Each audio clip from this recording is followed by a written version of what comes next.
Everybody wants to be, but nobody wants to do.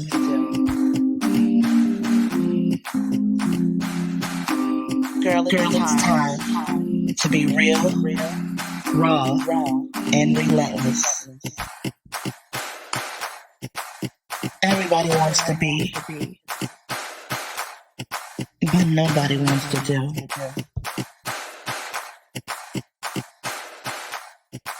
You know it's time. ReCrown You.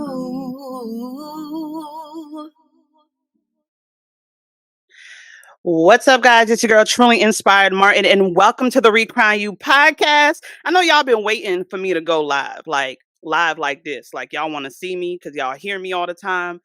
And I ain't really been trying to give y'all all of that, but I guess I'm going to give y'all what you want. But welcome back to the ReCrown You Podcast. And for those that are new to me, welcome in. We cannot wait for you to get just a little drop of what we give you over here on the ReCrown You Podcast. For those that are just entering the building, here at the ReCrown You Podcast, we are all things emotional intelligence. So that means we are trying to help you elevate and amplify your self-awareness by just knowing what those things are that trigger you, knowing what those things are that you've gone through that tie to the bigger picture, right? So we empower and we equip, but the work is on you, mama. You got to do the rest. Like, I can't do everything for you. I can just give you a little tit, a little tat, and you got to tit-tat on your own, right? So I am so excited for today's episode because y'all know that I love to bring together women. But we on a whole nother level today because, like, I feel like I got an army behind me, right? Like, you know how Destiny's Child used to be out here doing their thing? Well, I'm like Destiny's Child times 2 right now because we got a gang in the background right now. So I hope that y'all are ready to meet my crew. So I'm going to go ahead and bring them in and introduce them to you. On today's episode of the ReCrown You Podcast, it's Girls Talk. And I know y'all been waiting for this. So here they are. Ladies, how are you? Hey, Doing girl. well. I'm about to say, y'all better talk to me. I mean, I am I at home? Pretty kosher. Well, awesome. Let's go ahead and introduce you to the people. Okay. So we're going to go ahead and start how I see you. So, Makini, we're going to start with you and we're going to go around the room like this, right? So, first of all, I want you to introduce yourself to the people and I want you to answer this question. You ready for the question? What age do your parents think you lost your virginity? So, let's talk about it. Ooh. We are paused in the Hey people. y'all. There you I'm go. Makini. I'm from Hello. Minneapolis, Minnesota, and the age my parents think I lost my virginity was 16. Over 16. there. Yep. Okay. Shout out to the parents. I hope y'all Mhm. hearing this now. Okay, Cristal. Spelled the correct way, it says. Okay, I was waiting on you to give me some more instructions. Oh, But same question, baby. Same question. I need There, you to just introduce yourself and what age do your parents think that you lost your virginity? hello everyone. I'm Krista and I represent Metro Atlanta. And I'm a true Southern Belle. So my parents think that I have not lost my virginity yet because I'm not married as of now. I do have a 20-year-old, but they think she magically appeared. Yo, I can't. Hold on.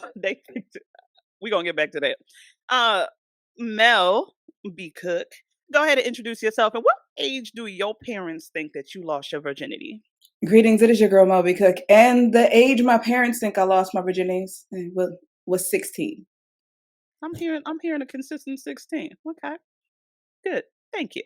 Marlene, introduce yourself. What age do your parents think you lost your virginity? Hi everyone, I'm Marlene. My parents don't really know when I lost my virginity, but I lost it at 20. I applaud you, baby. I got one friend that I know in my head that did not lose it till like her senior year of college. And she held that thing down. All right. Cristal. Hey. So I'm Cristal Bubblin, based in Los Angeles, And my parents think I lost my virginity at the age of 16. So obviously, I lost my virginity at the age of 16. Obviously, because I mean, what else would it be? Of course. Jahtier, introduce yourself to the people. What age do your parents think you lost your virginity? Hello, everyone. I hope we all had a wonderful day today. I'm originally from South Carolina. I currently reside in Stockbridge, Georgia. And my dad, I don't think he wanted to think too much about it. He hadn't really ain't conversed about it. But my mom told me after my sister got pregnant around her freshman year in Spelman, she said she thought we were virgins until that happened. So I guess you could say mid to early college years, 07-ish, little So sooner. that's like what, 18, 19? Yeah, like that's what she guesstimates. But a lady doesn't tell the truth. The lady doesn't tell. I love it. So yeah, what is your age of loss in your parents' eyes? Hi, everybody. I'm Toya, Exnicious, and I think they think I was a virgin when I got married at 23, and I was actually. Oh wow! Oh, I love these. This is the perspectives are pouring in, right? So I guess I don't ask y'all all y'all business. I guess I got to answer the same question. So, I believe I don't think my dad even fathomed that I ever did that in life. But I believe that my mom swears now that she always knew, but they be always saying stuff. But I think she thinks it was probably like 16, 17. Um, but during the course of this conversation, I will actually reveal what that actually was. Um, and I think that that's going to kind of go along with where we're going with all of this. So, we're going to go ahead and start this conversation off, and it's going to get real. It's going to get raw. Okay. And I want y'all to be able to put y'all heart on the line, because over here at the ReCrown You Podcast, baby, we don't play no games, right? We let it loose. We want to be relatable, right? We want to be able to give the women something that they can understand. And there's so many different perspectives here. And I think that that's going to be really important. So one of the things I want y'all to know as well, because now that you guys are on the ReCrown You Podcast, I am now initiating y'all into the Baddies Club. And I know you're like, okay, baddies, that sounds like something real, mainstream, like it's in these streets. But baddies over here is a whole different term, right? So baddies are women who are real, they are raw, they are resilient, they are resourceful, and they are relentless, right? So there is something along your energy, your path that said, you know what? Y'all need to come on over here on the ReCrown You Podcast, because you exude one of those principles, right? So I want y'all to remember that as we move forward. Okay. So we're gonna go ahead and play this clip. So all right, let me backtrack a little bit, y'all. So your girl was just minding her little black business, right? And I was on the shade room and I saw this clip that I'm about to play for y'all, right? I saw this clip and I was like, "Ooh, that's a major flex," right? Like we'll see my comment as time comes on, right?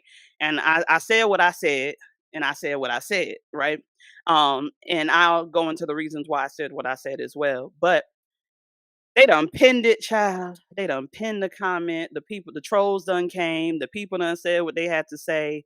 Things got a little haywire. I also heard, and anybody that's out there listening right now, if you can find or track down this clip from the Big Tigger show, the Shamia Morning show, I was told and instructed that my comment from the shade room was read on this show a couple mornings ago. I want to find it. I want to hear it. I want to hear what they had to say about it. So I'm gonna just send all y'all out there to find that information for me. But interestingly enough, obviously I said something that ruffled some feathers. So we're gonna go ahead and share this clip. Give it to me one time. I might have to run it back more than once to get it to play. Let's go. Let's see. Oh my God. Let's restart that. Here we go. A virgin? I am. Oh my God, I love this. This is the most original guest we've ever had on. Mhm. And what are you, 39? I am. Oh my God. That dam is going to break one day, baby. And Baby, let me tell you right now. People were like, oh, Yvonne, I was like, pray for him. Whoever he is, y'all need to pray for him. You get a lot of pent up energy up in here. oh my God. And you're going to hit your sexual peak when you start having sex. So yeah, you're going to need a couple of men probably. Yvonne went from being a virgin to polyamory. Are you still a virgin? I am. Oh my God, I love All right, let's this. go This ahead is and the- pause that clip. I'm going to stop sharing that for a second. Really, really interesting conversation. And let's kind of see what my comment said, right? Let's pull that to the forefront because I got friends on here, right? Like some of y'all actually like know me, and y'all even was like, girl, bye, that is no flex. I ain't got time for you today, Dana, right? But you can see my comment here, which is still pinned, Lord. And it's not gonna stop. But the comment is that I made. I said major, and I did my little New York clapping hands, major flex, right? I don't care. I don't care. That is amazing. You can't say that that woman don't have strong willpower and know how to be consistent at something. Because baby, when that seal breaks, the floodgate's gonna be forever flowing. Bless that man, whomever he may be in the future. LOL. Okay. So that was my comment on that. So y'all already know what I said. So it's time for me to hear what y'all say. Right. And I'm gonna go ahead. I want to start with somebody that actually agrees with me first, right? I want to feel like I got an ally, and then we can go into the combats. Okay. So let me look at these little headlines because everybody got a little something under their name, right? So Makini said she's with Uncle Shannon. She want a sinner. You sound like you're not on my side. So we gonna pause you for a second, okay? So Cristal, a true Southern belle, no flex. Okay, I'm gonna come back to you too. Like I feel like the odds is not in my favor right now. No, I'm on your side. You on my side? Okay, all right. We'll bring you back, Cristal. Look, Cristal spelled the correct way. Talk to me. Oh. Well, I do feel like once you do decide to, did she say she was going to wait till she get married? Is that what she's waiting for? I think that is what she said. No, she mentioned going from being a virgin to being in a polyamorous relationship. No, I think she mentioned that. She was said just that. joking. No, she She said was that. joking. Yeah. Yeah, But that was a joke. she has talked But about, she is saving herself for marriage. yeah, I read her book. So I think that's very honorable to be saving herself for marriage. And it takes a certain type of willpower, like you mentioned, because we don't be waiting that long. Like we don't have some experience by the time we're 39. We don't indulge in more than one person, more than likely at the age of 39. So I think it's a very honorable thing to have that much respect and willpower and discipline. That's all I'm Yeah. saying. She's standing on business. Okay. Yeah, She is yeah. Oh, I standing just learned on that word today. I just learned that bit today. I put that on my Facebook. What does standing on business mean? you about yours. Like you Yeah. you following through on whatever, you holding tight on that thing. Like whatever you said, you doing you in every capacity of what that means. Like Yeah, my daughter broke it down to me today. yeah. Shout out to your daughter because Drewski done made that a whole thing out here, standing on business. That junk is a whole song now. But that's what it is for me though. Like you have the type of willpower that is just like, and that's not to say, and I think a lot of people is getting it confused because I wasn't saying it in a way where it's like one is better than the other. I feel like two things can be right, right? And I'm saying it in a way where it's like, shoot, I mean, I ain't do that, but shout out to you, sis. Like it was more like that for me. If I knew then what I know now, I would have waited a very long time. I sure A very long time. Yeah, I would have. I wouldn't have waited to marry. I don't know if I would have waited till 39 per se. But I would have waited. But I would have waited. Yeah.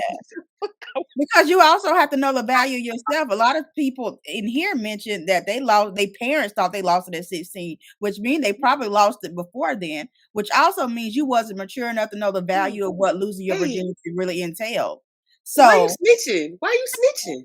I have a Why you snitching? I'm a The Southern belle. question was asked. We answered I the have a question that was chime asked. in because I want to say I play devil's advocate. To me, it could be a flex, but it's all about the intentions behind it because a lot of people are exposed to a lot of different things. So, and I want to go into the context of virgin. Is she like a virgin nobody's ever touched? She's never like been touched at all in no places, or like virgin as in I might have sampled one time and decided I never want to do it again, so I'm a virgin. That's an interesting perspective on that. I think one of the things I heard Mel say uh on Facebook, Jesus. What it Mel, I can't even get it out. Yo, Don't be shy. Do not be shy. she definitely said a lot of these people out here be talking about they virgins, but they ain't virgins in the throat.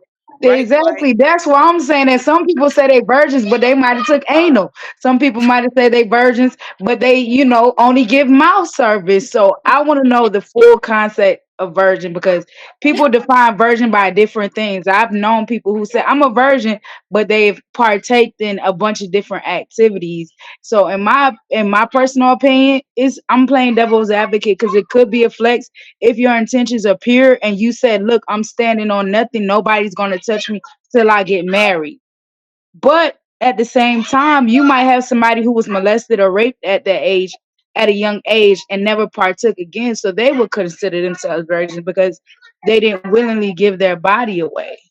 Or it could be a flex or it could not be a flex because what if hypothetically speaking, like someone who might, not saying this is the case, but somebody who, they parent passed on HIV or something through birth and they decided, well, I don't want to contaminate the whole world, so I'm just going to stay to myself. I mean, to me, it all goes to the intentions and more in depth what your mental is and how you convey yourself. Like some people who have indulged in sexual activities might have came from a broken home and was seeking validation, and that was the only way they received or perceived it. I feel like it's not to us to decipher how much of a virgin a person is. If they say they're a virgin, and that's their own validation, it's not needed by anybody else. They're a virgin. So I will say I read her book. It's right back here on my little shelf here. And she did talk about how through life it was really hard for her for dating and etc. because she wasn't sexually active. She was a virgin. So I don't know her personally, but I did read her little memoir that she got, or her little book here. And it was a good book. And she talked about how her parents is Nigerian to the fullest. Like, I don't know if y'all know how African parents are, but Nigerian parents be like, no, lawyer, engineer, what you want to be. And so she was the child that was like, oh no, I'm going against the grain. But she said she wasn't going against the grain with that because she really has a firm and a huge standing on God. Like she's standing on business when it comes to the Lord. And she says that in the book. Like that is what the book is about. But to me, it ain't a flex. It's not a flex, but it's not a flex. I really just think it just depends on you as a person and what you want and what you believe in. Ultimately, my little headline do say I'm with Uncle Shannon. I want a sinner. Him and Ocho Cinco did their podcast talking about it. And Ocho was like, you need Yvonne Orji. And Uncle Shannon was like, no. He was like, I want a sinner. I'm too old to be, I want a sinner. I want her nasty. And I felt that because I am currently not sexually active and I don't want to be sexually active again until I have somebody that I'm seriously dating that I think is going to be my husband. But there's no way he's sliding a ring on this finger without me test driving that car. And that's just what it is. I know for myself that sex is going to play a huge role in my relationship and in my marriage. And so, because I know that I like sex, really like sex, then I know that the marriage won't last if we lay down in that bed that first night. And I'm like, oh no, what's going on here? Like, he doesn't know what he's doing. He can't find it's gonna be a problem. So I just myself personally feel like we have to get a sample, a decent sample, really like a wedding sample, like you sampling everything before we go down that aisle, because I just don't want it to be. And yes, you can teach people, but I've been a teacher for 10 years. My teaching days is almost done. I don't have time to teach a grown man what to do in the bedroom. And so I'm just with, like I said, I want Uncle Shannon. I want a sinner who is now a saint, because every saint was once a sinner. We fall down, but we get up. Amen. She is a trip. That's honest though. You are a trip, but that's real. So real quick, I want y'all to because she's talking about something that Uncle Shannon said. I'm calling this man Uncle Shannon now. And I want y'all to actually hear what this man said. To self aligned in the right places, being unionized with because she would be perfect for you and what you have going on. Not only is she walking the path of righteousness, but she has the vision that can open the door where you trying to get to. Now, what you think about that? I'm looking for a sinner. I'm looking for a sinner. I'm looking for a sinner. Send me Miss Nasty B. What her name was? The one that you said with the umbrella? Miss Nasty. Yeah. I'm looking for. I don't want nobody walking straight and narrow. Oh, come on. Nah. So, I want a sinner. Listen, I thought we is that boy. That took me out. Funny thing is, though, I asked my husband this same question. I said, what you think about this whole situation? He was like, yeah, it kind of made me think though, why she still, I don't know if I would want that. Like, I don't know if I'd want those problems. Right. So Cristal down here, I want to hear what you have to say. Cause you definitely, came on my joint and kind of like, he was like, girl, shut up. Well, so I don't think it's a flex at all. Virginity is, like I said, virginity is a construct that's used to oppress women. It's this abstract thing, like calling women hoes. What is the metric for being a hoe? How many partners over how much time equals hoe? Because some men will be like, oh, well, she had sex with 2 people in her life and she, 30. Well, so that's one person every 15 years. Or if I started having sex when I was 16, that's like one person every 7 years, and I'm a hoe. And then there are people who have had, say they're 40 and they've had 20 partners.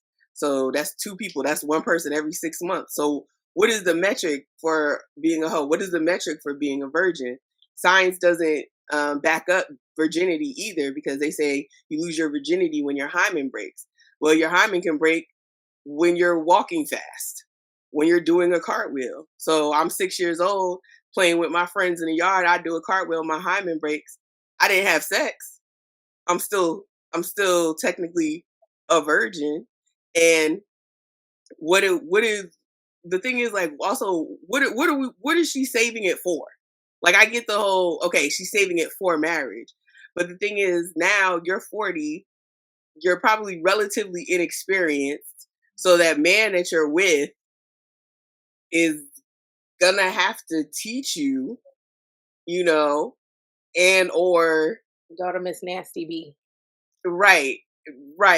And I also feel like it's a thing where that inexperience can lead to some naivete, which can open you up for manipulation. And I'm not saying anybody watching this, I'm not saying go tell your teenage daughters to go out and have sex so they can't be manipulated. But what I am saying is that I think that a lot of times too, under the guise of religion, it puts especially women in this shelter where it makes us what's the word? It keeps us barricaded from the real world and the realities of life and the realities of the experience of living life and growing up. And then the other thing, again, we're gonna go back to biology, gonna go back to science.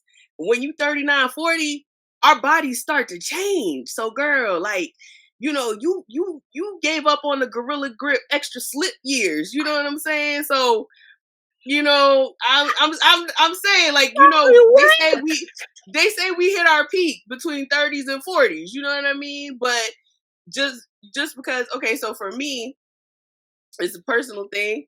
I have fibroids, and because of birth control, I was sent into menopause early at like 36, and nobody gave me the manual. Nobody told me when I was 25 that this would happen. So, you know, you never know what can happen. Like they say, between 30s and 40s, and my doctor has informed me, like, we get our last surges of estrogen around 35. That's when that libido goes crazy. And then 40s, early 40s, mid 40s, start to go down. So girl, like, you know, I would just hate for my first experience to have to involve some jellies, all of that, other things. You know what I'm saying? Like, it's one thing if that's elective.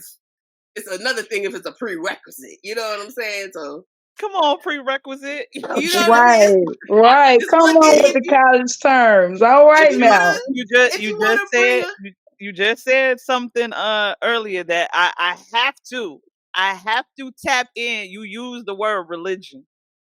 So Toya, know I'm about to tap her on the shoulder. Cause that's my gangster preacher right there. Right? Okay.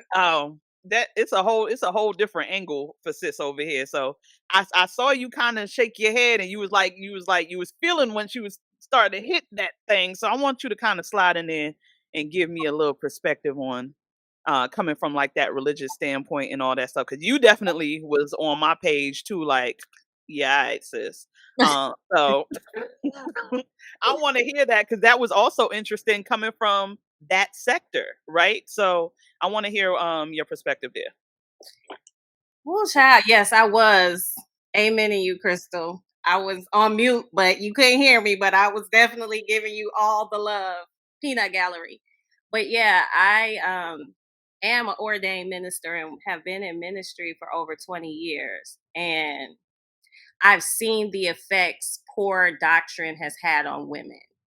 And I think even, especially Black women, and I think I might be all over the place. I got so many thoughts. I told you, Dana, I could go on and on and on. But I think the reason why a lot of women, Black women specifically, have fibroids, speaking of fibroids, is because of sexual suppression, is because of we house guilt and shame in our wombs. And we've been shamed and objectified for so long. All of that emotion is housed in, we hold it in our womb. And it starts to turn into disease. And I think when you start talking about sexuality as if it's something shameful, as if it's something sinful, as if it's something dirty, as if it's something egregious, it's none of those things. And then you cite the source as the Bible, but the Bible doesn't even have enough span of examples of women in it. And even the stories we hear about women in the Bible weren't even the women telling their own stories. It was men talking about women and men telling the stories of women. You can imagine Mary, the mother of Jesus. What if she penned her own story? Then we would know what he was like at 3 years old, at 5 years old, at 12 years, when he took his first steps. We would know that as a mother. But because a man told his story, it's like, well, Jesus just was 30. You know what I'm saying? Like Mary had him and then he was 30 doing miracles. We don't know anything about the man person figure we call a savior. We don't know. We just know the time you know what I'm saying? And so for women to take this gospel and esteem it in such a way when it has very little representation of us in it. And so I think that's when you have to start looking at it with more of a critical eye and think about the times.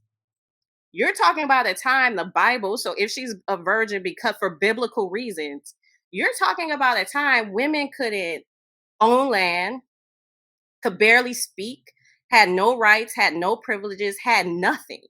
Of course, they're telling you, and also, you can't have sex either. Of course, because we couldn't do anything. You know what I'm saying? And I don't think that's a matter of morality. That's a matter of control. We can move the whole earth from our wombs. The whole earth. We can move and impact from our sacral center in our womb. We can.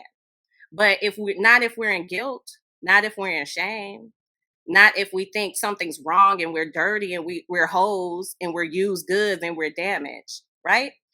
Also, we're being raised and conditioned in the fashion of purity, but the men that pursue us are not. So who are we being prepared for? Because every man that I've seen is like, I'm straight, I'm good, I don't want that. But we're being taught, hold yourself, keep yourself, be valuable. They value you more when you do it, all the things. And then men looking at it like, no, I don't. I don't value that. I value experience.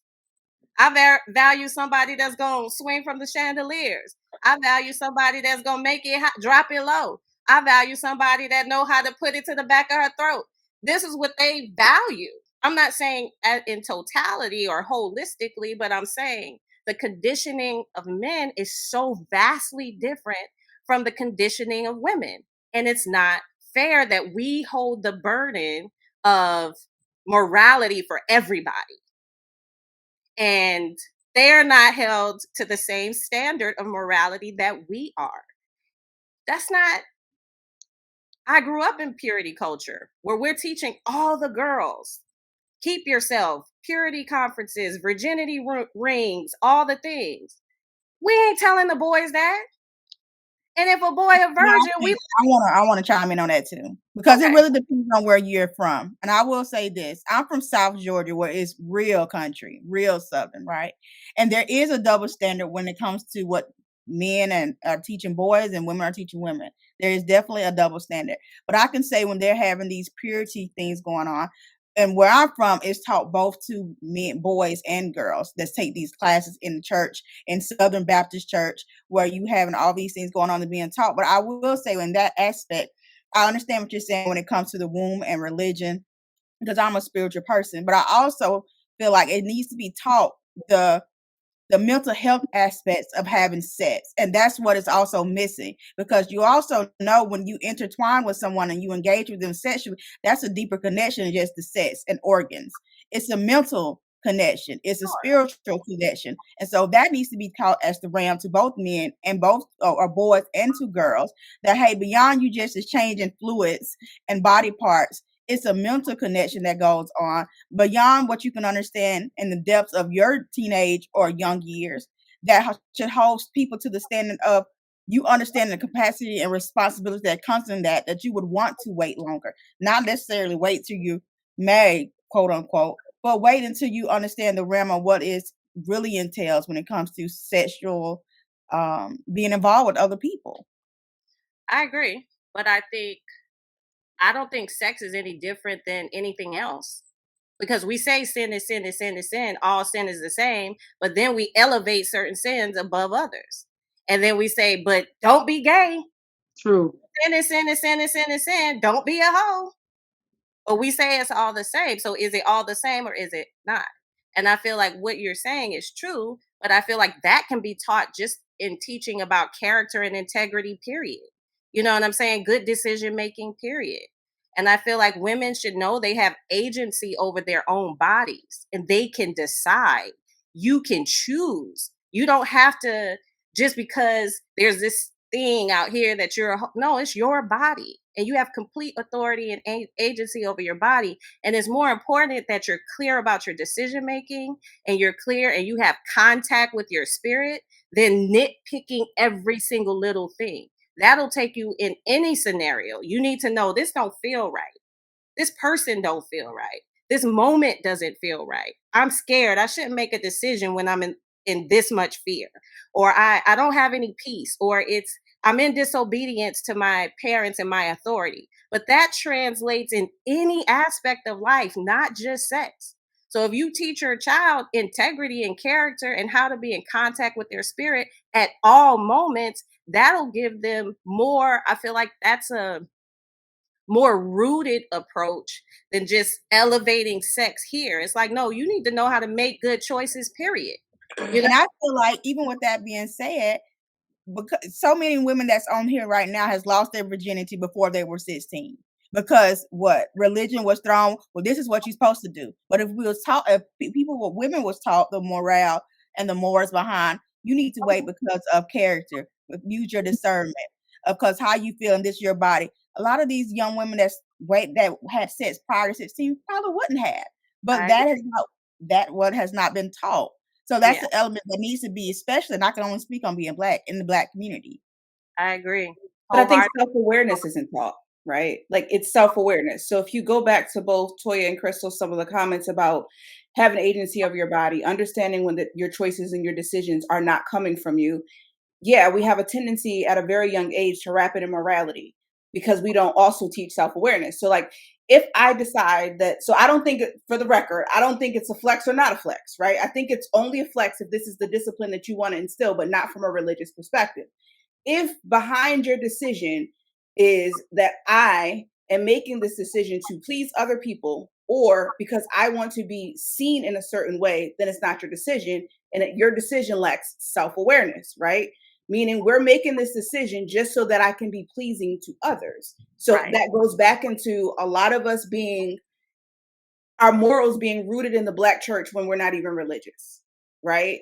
So now wait. Hold the church, hold the mic, run that back. A lot of our morals are rooted in the church, even though we're not religious, right? A lot of laws, a lot of construct comes from the fact of religion, but many of us are not religious. And so like, when we are teaching people how to navigate the world, we normally give them a book of morality of some sort of religious construct. Now, I'm not going to say that it's not a great way to kind of live and to be, and to, make sure that you're kind of staying on the right track.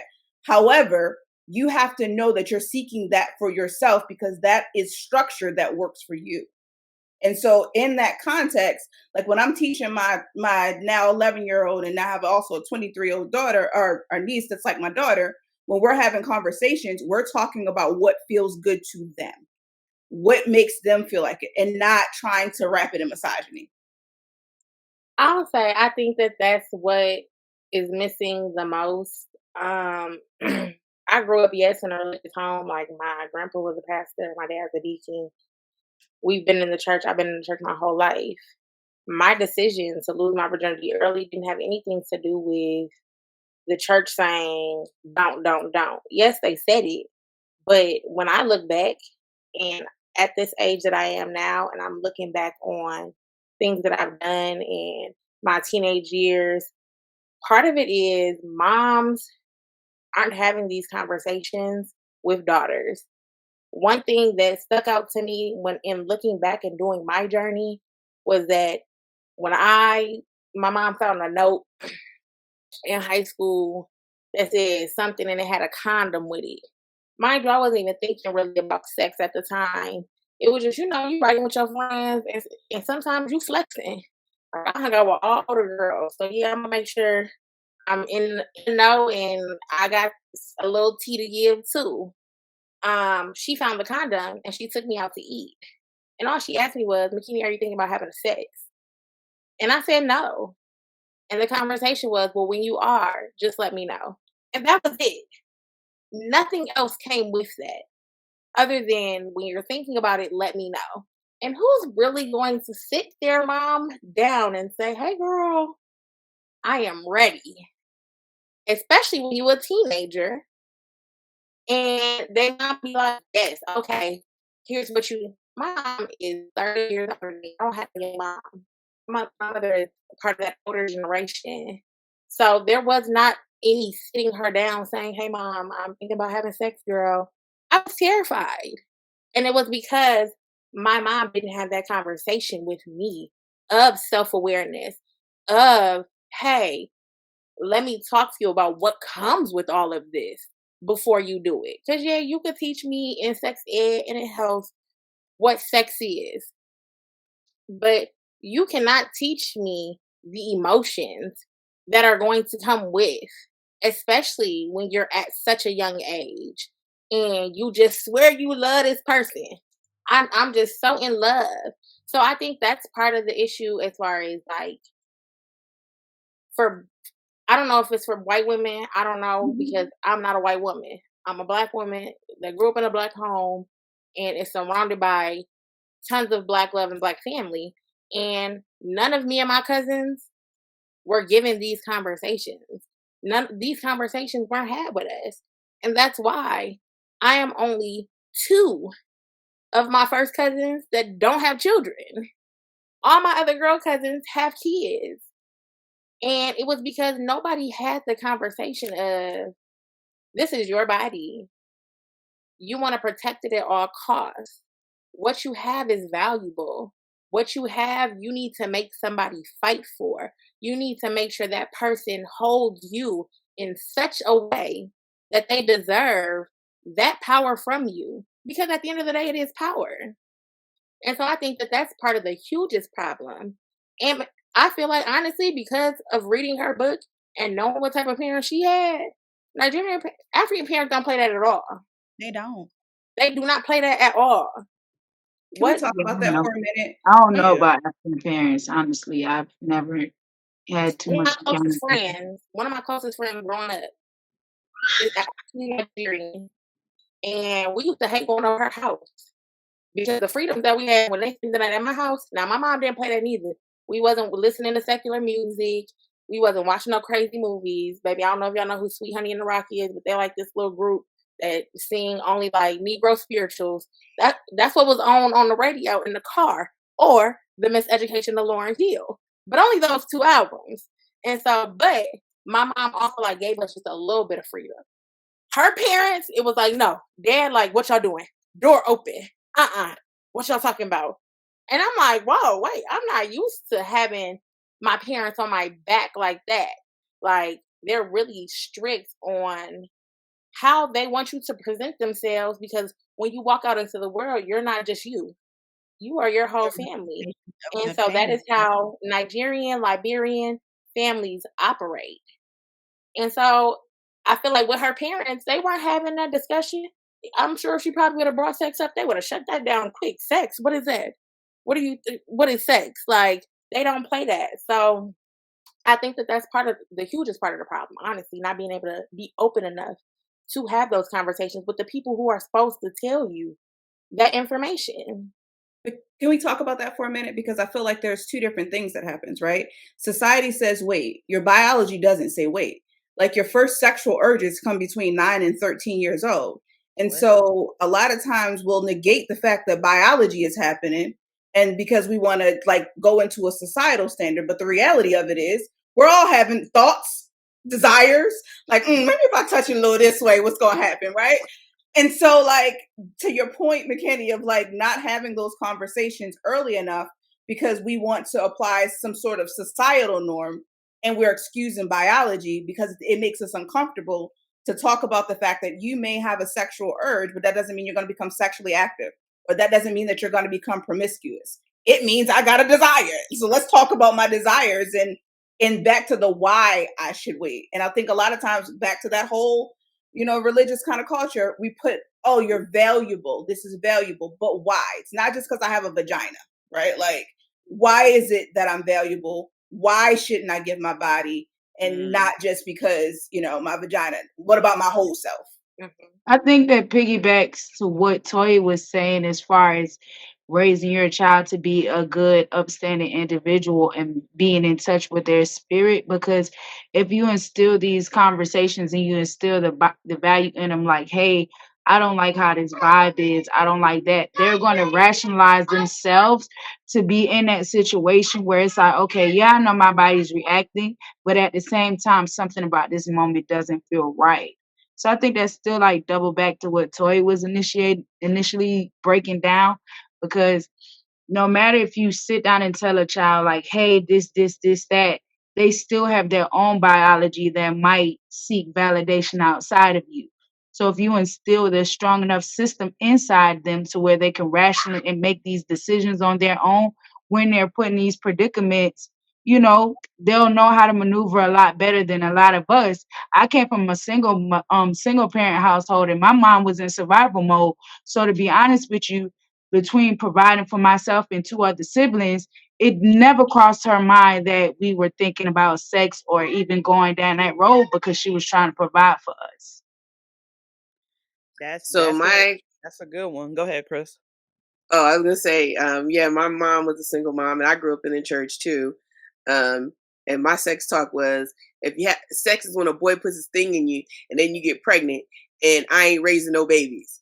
That was my exact. That's my mom said something similar. I'm not raising. She waited till I was 17 to say I'm not raising no babies. That was sex it. talk, and that was like, I think mine was like 12 or 13 after, you know, they were teaching us in school. They were doing sex ed in school. And I'm like, yeah, mom. And da-da-da-da-da. She's like, listen, it's when a boy gets you pregnant and I ain't raising no babies. And that was it. And I just want to real quick, like something that Toya, again, like Toya mentioned, a thing I feel like we take for granted is the conditioning aspect of it. Like, there's conditioning all around. As Black people, we've been conditioned by white supremacy. As women, we've been conditioned by patriarchy and misogyny. And the thing is that, like, the math don't math, you know. We've been conditioned, right? We're conditioning girls, save yourself for that one. And, you know, like Toya mentioned, a lot of men don't value that, because men are being conditioned, sow your oats, have your experiences, so that when you find that one, it's not in your system and you want to go cheat or whatever. And the numbers, it don't add up, because if the boys is out here knocking everything moving, but everything moving ain't hitting the boys, then who the boys knocking? And I think that too can lead to sexual assault, right? Because to the boys, it's like, you supposed to be giving it to us, and the girls, we over here like, oh no, we're supposed to be saving it. But it's all conditioning. And, like, you know, taking it back to Yvonne, like, I feel like she definitely has been conditioned. And I vaguely remember listening to her podcast with Lovey and Jai. I vaguely remember her saying that she had done some things, but she hadn't done anything. I swear she done did some things in some shows I watched. I thought she looked highly experienced, and you know what? But you know what? Yvonne telling us every 3 months that she's a virgin, every 3 business months that she's a virgin, it gives me Molly. And it gives me Molly in particular. I don't know if y'all remember the episode of Insecure when she was dating Jadena. Yes. And they went on like 2 dates, and she was like, you can keep some stuff at my house. And then he showed up at that dinner thing with her friends, and he introduced himself as her boyfriend. And she was like, boyfriend, what's up with that? And he was like, I thought you needed a win. That's Yvonne just constantly reminding us that Molly, she ain't done it because her parents. She want to do it. Right. Like, girl, you want to do it. So did she have her own podcast? Like, this, my first experience with her was this video that was on the Shade Room that caught a lot of buzz. I don't really know much about her. I mean, I first seen her on Insecure. She has a podcast with a writer named Lovey Jai. They're both Nigerian, both grew up in the church. I don't think they do the podcast anymore, but they did probably about like 20 episodes. It's still up if you go back and listen, and they talked about all types of things. Because they're both first generation, and I I think Lovey's not even first generation. She came over like middle school, high school from Nigeria. Okay. She came to America like middle school, high school from Nigeria. So that's kind of what their premise was on their podcast. But I also want to mention we have not heard from Marlene. I was just reading my mind. I'm over here like, hold on. Why you think I moved her up there? I'm like, hold on now. What is this? Well, I know it's something in your spirit. Let your spirit move you, sis. Well, I was listening to everybody, and it seems like everything that everyone said is a part of my life. I did not lose my virginity until I actually had my son at 20, so I didn't lose my virginity until like 19, somewhere around there, almost 20. But I did the other things. I kissed. They gave me oral sex, all that stuff. So that's why I was trying to figure out like what defines a virgin, because I did not have any penetration until 19 and a half, but I experienced everything that you do besides that. So I guess it just depends on who would you consider being a virgin. And when they say that she's not going to have in my head, once I got the insertion, I knew everything I was doing. I ain't never watched a porn or nothing, but I was a pro at it, right? So when people be like, she ain't got the experience, I feel like you're born with the experience. So I guess my mind, and then I'm also raised in church as well. And since I was 5, and I'm like, did that play a part in it? But then it's like, no, because like this young lady Makini was saying, once you have the feeling, you can't, or I think Mel was saying, that feeling has nothing to do with our religion and how we was raised, because my mother spoke to us about sex every day because it's all girls. So she told us this is what it is. If you ever feel like you're going to have sex, we going to the doctor, birth control. She spoke about all that. I'm from California. So she spoke about all that stuff to us. So when I decided to lay down and finally have intercourse, it was because I wanted to. It had nothing to do with church. It had nothing to do with, am I going to go to hell? It was, I'm feeling good. I had the things I had before. That felt good. Now I want to see what this feel like. That's good. Y'all said a whole bunch of stuff, right? And all in the back of my head, I started thinking, and I think Marlene just said something about it. Cristal touched on it too, and somebody else said something. But I'm thinking back, right? Because you know how earlier we was talking about like, when do our parents think we lost our virginities, right? And I started to think about my actual life and what my mom does know or didn't find out until later in life. And I don't really have a direct answer for that. She just told me that she thought it was around that age. But if we're talking about the loss of virginity, right? In that context, when I willingly gave my body to someone else, right? Because around 5th or 6th grade, I was gang raped. So what does that situation look like? When do I say, oh, I lost my virginity because they came and did what they needed to do for themselves and took something from me, so now my virginity has been stolen? Is that the answer that I give? Like, am I saying, oh yeah, I lost my virginity when this happened? Or is it, I lost, right, here go that word, I lost my virginity when I gave it up myself around the 8th grade, right? So there's a few years in between there of me being traumatized, and I go from being this person that is student council president, honor roll, like straight geek. You can call me a geek, a nerd, whatever. Like, I was on the ball, gifted and talented, this, blah, blah, blah. And then all of a sudden this pivotal shift happened. And all of a sudden now I'm wondering if this is how certain things are supposed to be, right? If I'm just like, do I count that towards my bodies, right? Because they always talk about like body counts and all this stuff. Like, so do I count that towards my bodies, even though that had nothing to do with me? That was taken from me.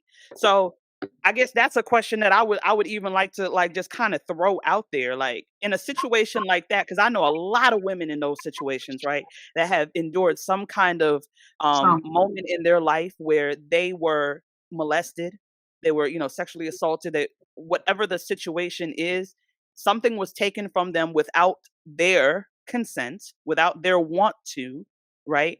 And it's funny to me because I also remember my first time being pretty in alignment with being rough, right? And I know this is probably getting graphic for some of our guests and our audience, but we got to be honest, right? I remember the correlation between me being gang raped and me having my first time at sex. It wasn't like, you know how they be showing these stuff in the movies, like, Yes. it's so beautiful and there's butterflies and, you know, he Right. laid me on the silk sheets and gave it to me. No. It was none of that. Right. It was none of that. It was literally, I remember bleeding on a sheet on a floor in their, you know, the person I was dating, their bedroom, and we're on the freaking floor. Like, I'm thinking back to all this stuff, right? And it wasn't loving. It wasn't any of that. It was just like, let's get to it. Let's get it done. Wham, bam, damn near. Thank you, man. But I mean, we were dating, but that's how it felt, right? Right. Thinking about the correlation between those two, for one, but two, what is the definition? Cristal kind of hit it from the beginning, but what is the definition of me losing my virginity? Is it my willingness to give it up, or was it already lost when somebody took it? So first of all, I want to say I hate that happened to you. You in no way deserve that, and please know that wasn't an experience that should have happened to you, right? Again, that goes back to what I was saying. Like, it's a construct, because, like, literally, what is virginity? What is this cup I bought? Was it a virgin before I drank from it? You know what I mean? Like, it has a hole. Like, it's one of those things that I just feel like is meant to put us in a box. Because, like, I once heard somebody say that monogamy was created so ugly men could have women, ugly broke men could have women. Because all the attractive fine men were getting women. So how do you keep women from going out with these attractive fine men? The easiest way is to make her feel like she's less than for doing something, as Mel pointed out, that we have these biological urges to do. And when you say the correlation between your assault and your first time, it sounds like coercion, which is another form of sexual assault. Just like, and for me, my first time, when I look back now, it was coercion. Come on, let's please, come on, why not? Come on. Okay, fine. Fine.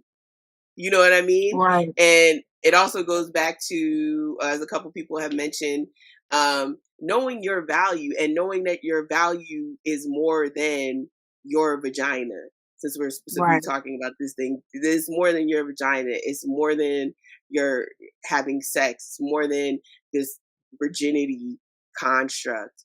And I don't think that me myself personally, to Cristal Bubblin, I don't think that you got to count any of these bodies. I don't think that if you don't want to count none of them, you only got to count the one. If you only want to count the one you married, that's the only one that happened. That's the only one that matters. That's the only one that happened. That's the only one that we know. Right. There.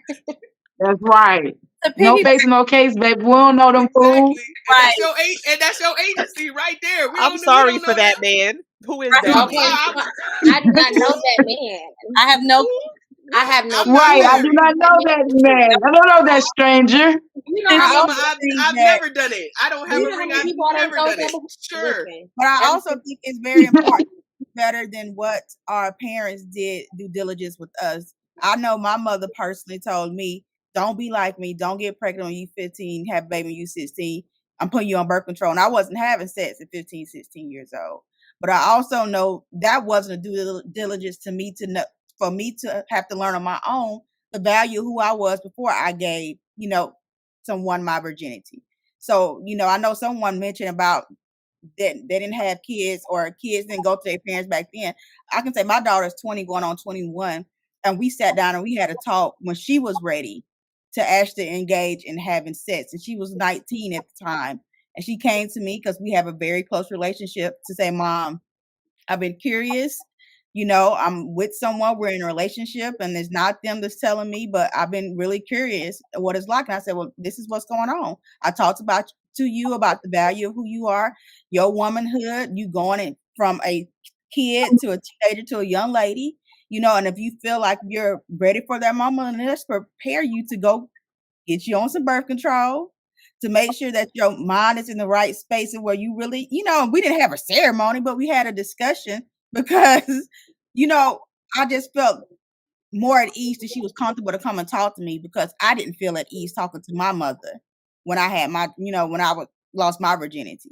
And I found that in a safer space that she can be comfortable to talk to me and come to me because y'all know growing up. And so even with saying all that, it's to us now to make sure that we tell the future generation, the generation coming up, your own experience to prepare them for that moment. Not saying, hey, you're supposed to wait on this because the Bible says this, or you have to do this, but to teach them about the self-awareness, to teach them about the value of their body themselves, to tell them, yeah, if you're going to wait, then wait because you want to, and because you hold yourself in such high regard that this is why you choose to wait, and that you make the right decision best for yourself, and that you tell them that from the point of them becoming a teenager, so that it's like, okay, I'm not pressed for sex because I know that I got other stuff I need to focus on, whether it's extracurricular activities or whatever the case may be, as opposed to wanting to just know what it is and what it looks like.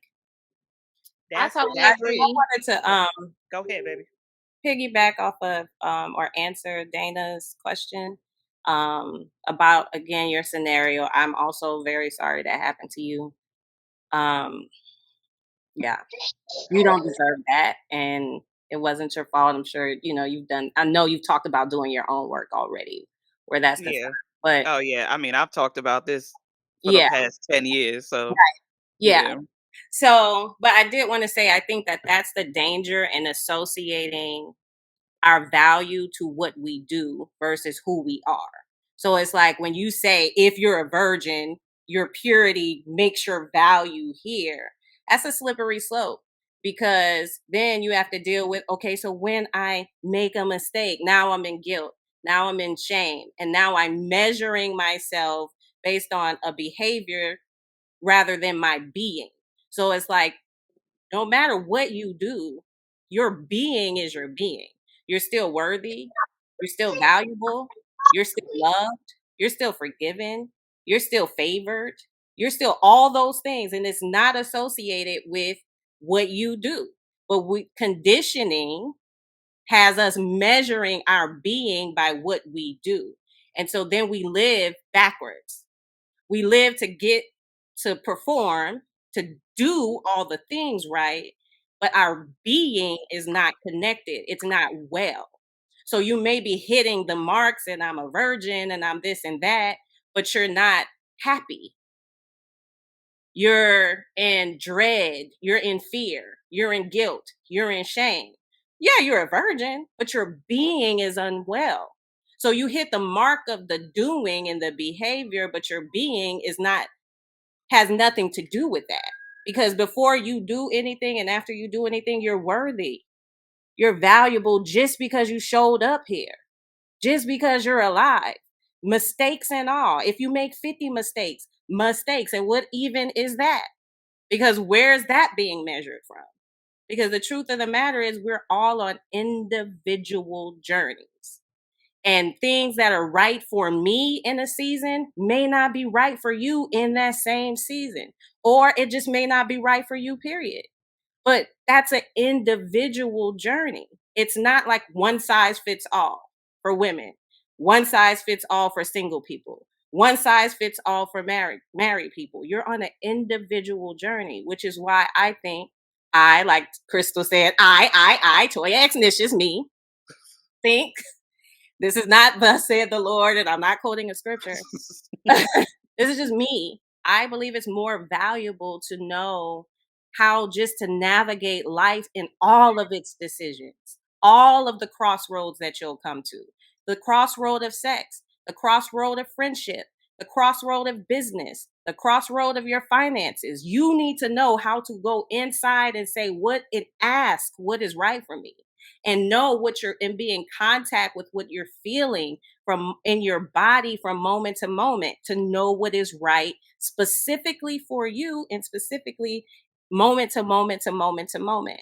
And I think, when we focus so much on behavior, it just becomes a slippery slope. And I think when you build the individual learns the correct behaviors for them as they go versus the other way around.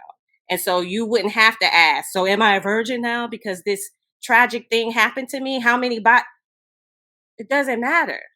You're worthy. You're valuable, whether you're still a virgin or not. Because what is a virgin? Like Cristal said, it does not matter. You still stand in a place. You still stand in a place of worthiness and divinity, regardless of your behavior. And then if you can stand there long enough, your worthiness and your divinity will inform your decision making. And then you'll start making decisions from a divine place and a worthy place versus one of lack and one that needs to be approved and one that needs to feel pure just so you can stunt on other people and say you doing. That's really what it ends up being. A lot those people who are having sex before they get married, so and so and so and so and so down the line. And I think it's just conditioning. And when you're conditioned, you don't know you conditioned because you're conditioned. You know what I'm saying? Your mind is trained to think a certain pattern of thoughts. You know what I'm saying? So I want to say that. And then some person, I thought this was funny. Somebody on the thread, the Shade Room thread, was like, I think it's ironic that she's a 40-year-old virgin with the last name Orji. So now I don't feel bad for where I think I'm about to take this conversation a bit. Oh, hold on. We talking about orgies? Wait, what's going on? Not just yet. That's a little too much. No, but like when we talk about the conditioning. So when I heard your question to us, Dana, it also posed like the romanticizing what it is to lose your virginity, right? Absolutely. So like that we're going to go and have this magical experience with somebody that just figuring out what to do with it too, right? And then it's going to just all come together and just be this beautiful like experience where the doves are released and you're like, oh my God, I love you so much, right? Like it's not the reality for most of us, right? But because you in your head have this first experience, it automatically comes that you want to compare it to the second experience, right? Like if you had not done this, then maybe I would have been able to enjoy this more. But if you talk to many of us, the experience is in the trash, right? Like nobody really knew. But what's interesting about this conversation, though, I think Marlene talked about this earlier, like, is that it's automatically assumed that because I've had sex before that I understand quality sex. In a society where women are taught to suppress their own desires and sacrifice their bodies for other people. When and the numbers say women have never had orgasms. 51%. Like, so right, y'all talking there now. It's trash, right? So like the thought that like to Uncle Shan, he ain't really my uncle, he probably my brother, but to my brother Shannon's point, right? You can go out here and you can get a whole center, but that doesn't mean that they know quality, and that doesn't mean that the sex is going to be superior. So that whole thing where people keep saying like, oh, I want someone who has had experience. The experience could have all been trash for 30 and 40 years. So that link between quality and quantity is like insane to me. I think for men though, them having a center and us having a center is a very big difference, because women kind of do know a lot more in the bedroom other than men. Men, do they vocalize it? Sorry, not to cut you off, Makini, but do they vocalize it? Some don't, but I myself like to, and I'm speaking for Makini and Makini only. I myself will tell you, get up off me. I myself will tell you, no, that is incorrect. But a lot, it's because, so the reason I say that, men typically are only self-serving in the bedroom, and that's just what it comes down to. They be thinking about themselves and themselves only. So I think that I think Uncle, when he was like, I want a center, it's like because he knows that there are some women out here that know exactly what they're doing. And that's who he's looking for. And more power to you, because I'm one of those girls. And it just is what it is. And I'll toot mine. I make sure because like I told y'all earlier, ain't no marriage without testing it out. And that's just what it is. Because men are so self-serving, I've had to learn what I like.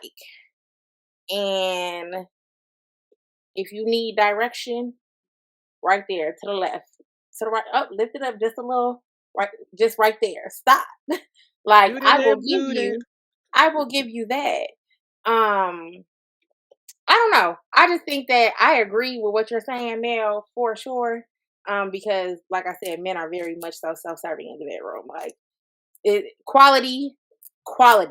And that's why I'm scared for my good sis, Yvonne. Is because you might marry this man, and because he's built like a stallion, that could mean nothing. Absolutely nothing. And then you're absolutely just disappointed for the rest of your life. Because what you gonna do? Divorce the man? Like, that's why you don't put yourself. But she ain't gonna know she disappointed because she don't have nothing to compare. And that, exactly. She has nothing else to compare it to. Yeah. So she's going to think, and then all of his exes are going to be kiki at her wedding because they knew what she was getting. They're gonna be kiki because they're like, she's gonna think that this is the best in the world because she's had nothing else. And her and the penis. You made that though, because early on I had some things, and it was just like it didn't do what it was supposed to. You know what I mean? Like sometimes you don't have the inflated version. You notice that I could have had a V8 with that. You know what I mean? But she about to be in her 40s, and your 40s is your prime. And normally, she don't know. She don't even know. She don't even know. So she's gonna be in her prime, not knowing nothing. That's why I was saying. And then they talking about, the floodgates gonna fly open and the well is going to dry up fast because she's in her 40s. And that's what I was saying. Like if you 20s, 30s, early 40s, you want to add a little KY, you want to add a little toy for a little razzle dazzle. That's one thing. But when you a certain age, it's required. Like you can't. You're going to have a hard time doing the thing without it. And we've been speaking a lot about when it comes to physically. I just want to touch on mentally because, like, I feel like with people, and I know, like, when I was a virgin, the conditioning, I hold this thing, this abstract thing in such high self-esteem that the person that I give it to, I'm going to hold in this high esteem as well. So my concern with Yvonne, and I don't know her. If you see this, Yvonne, sorry sis, I'm not dogging you or anything. Is that the person she holds in connection with this virginity in such high esteem that they might not have that same esteem or value for the virginity, and that's why a lot of men are like, I want a sinner. I don't want to be that because. That's when they say, like virgins get clingy because I shared this experience. I gave myself to you. Yeah. How could you da-da-da-da-da? And sometimes relationships just don't work out. Yeah. So it ain't that he dog walked you. It ain't that he abused you. It ain't that just that y'all, for whatever reason, weren't compatible or he thought another girl was cuter or whatever. Y'all just don't work out. But now here you are holding on to this thing because I did this thing with you for the first time ever at 40. At 40, this big at age. 40, girl. What's she gonna do when she find out that the size do matter? Period. And on top of that, what if when we talking about thought processes, with her having a lack of experience and knowledge, who's to say that she would be pleased or he would be pleased, and that could create an insecurity that runs deep with her second guessing, like, oh my God, he's looking at other women, or he's had previous partners to compare me to. What if I'm not throwing it back like the lady that his ex, or stuff like that? What if I'm not going to that extreme, that he wants? I'm not pleasing him. Or I always wonder childbearing. You know what I'm saying? Like, she's 39. After 35, you're at risk. Right. Like, do you want to have kids? Yeah, God could do it. Sarah was 80 or 90, but it's 2020, whatever it is. Right. You know what I'm saying? And then you're dealing with a lot of men with ED, erectile dysfunction. You know what I'm saying? Because a lot of drinking, a lot of drugs, a lot of different things. A lot of these men, it ain't working. You know what I'm saying? It's not giving not like it should. So even though she may be eager and ready and the floodgates, if he near her age or older, his libido is going down faster than ours. Right. Men's libidos go sooner and quicker, like this. She might get a young man. She might get somebody in their 20s. She might be she might be a cougar. Okay, you just never know. As conditioned as she already is. I will say, I want us to stop calling it the floodgate because it's really just a dam and a little water gonna trickle. That's it, and that's all. Baby, it's a puddle. It's a puddle at this Don't point. do that. You don't know her. You do not know her situation. I do know that she missed her prime, Juicy Lucy. Yeah, I'm just gonna say this. I don't know how old the rest of y'all are, but like, right? I'm like, hold I up. thought my prime was when I was younger. It's not. It's older. Hello. I'm 33. I'm 33, and I'll be 34 soon. I'm 40. So I'm a little older. I'm 45. And I did think back in my 20s, I was hot shit. 40 gonna give it to you, girl. Until now, gonna give it to you. When I hit that 30s, when I was about 31, I was like, wait a minute. And the response I was getting from my man at the time was, well, wait a minute. And I'm like, yeah, because it was like the light switched on overnight. Like I turned 30 and it was like, oh, you learned something new. What is that? 30-year-old confidence, and then that 40-year-old like other thing that kicks in, that biology not being able, really being able to say what you want, how you want it, and then it all goes in alignment with your biology. I need me some of that, baby. But I feel like that's a culmination of experiences, of wisdom, of coming into yourself. You know what I'm saying? So it's like if you don't, not that sex is the totality of life, but I'm thinking like, I know what you mean about the 40s. I'm 42, and it's lit. I love it here. It's giving. It literally gives. It gives every day. But I'm saying like her being 40 and, you know, she doesn't have that culminating moment of like seasoning the gumbo when all the experience starts to simmer together. And that good pot. You start to take out the trash, but then you savor and then you put it together and unlock a couple things. She ain't gonna save them shrimp shells. Good pot. She ain't gonna save them shrimp shells. She don't know. She don't know that the flavor's in the shell, honey. She may not know the flavors, right? But if she gets what she says that she wants, which is a very strong emotional connection from the beginning and a high level of intimacy, some things kind of fall. Now, when your intimacy ain't really there, you don't really like this dude that much. You know what I mean? Like he need to bring everything he can possibly bring to the table. But when you are like that intimacy is at a like top tier, like he just touched you and you just like, oh, thank you. Very true. Very true. Because when you love, a pinky will do the trick. Oh my God. So you are that intimacy because when you I ain't never been that. Now and I thought I'd been in love a few times, married and all. Baby, we going after dark now. We've been really deep and I feel like respectful about this, but I want to be a little bit messy. Go ahead, I've been waiting. Yvonne was dating Emmanuel Ocho. He's a sportscaster. Emmanuel Ocho, he's a sportscaster for a long time. That man fine. And then they broke up. And I've always wondered if it was because hold on, I need to go see what this man looked like. Okay, look at man. They both like the linebacker? Yeah. They hold both on. Let me present this to the people. The people need to Yeah. see this, man. Hold Yes, on. please share this beautiful piece of chocolate. I'm sorry for that, Mhm. man. Is this him? Yup, that's him. That's And him. I know Hello why they there. broke up. See, I didn't want to say it, but Let me tell you look, something. that one right there. That's the picture right there. How long did he play for? How long he played for the Eagles? That's the one. I feel like they were together for like a couple years. I know why they broke That's up. why I'm saying she something. Something. She doing something. It's giving. Let me I get don't this know, because man he off don't look here. like he require much either, though. I don't know.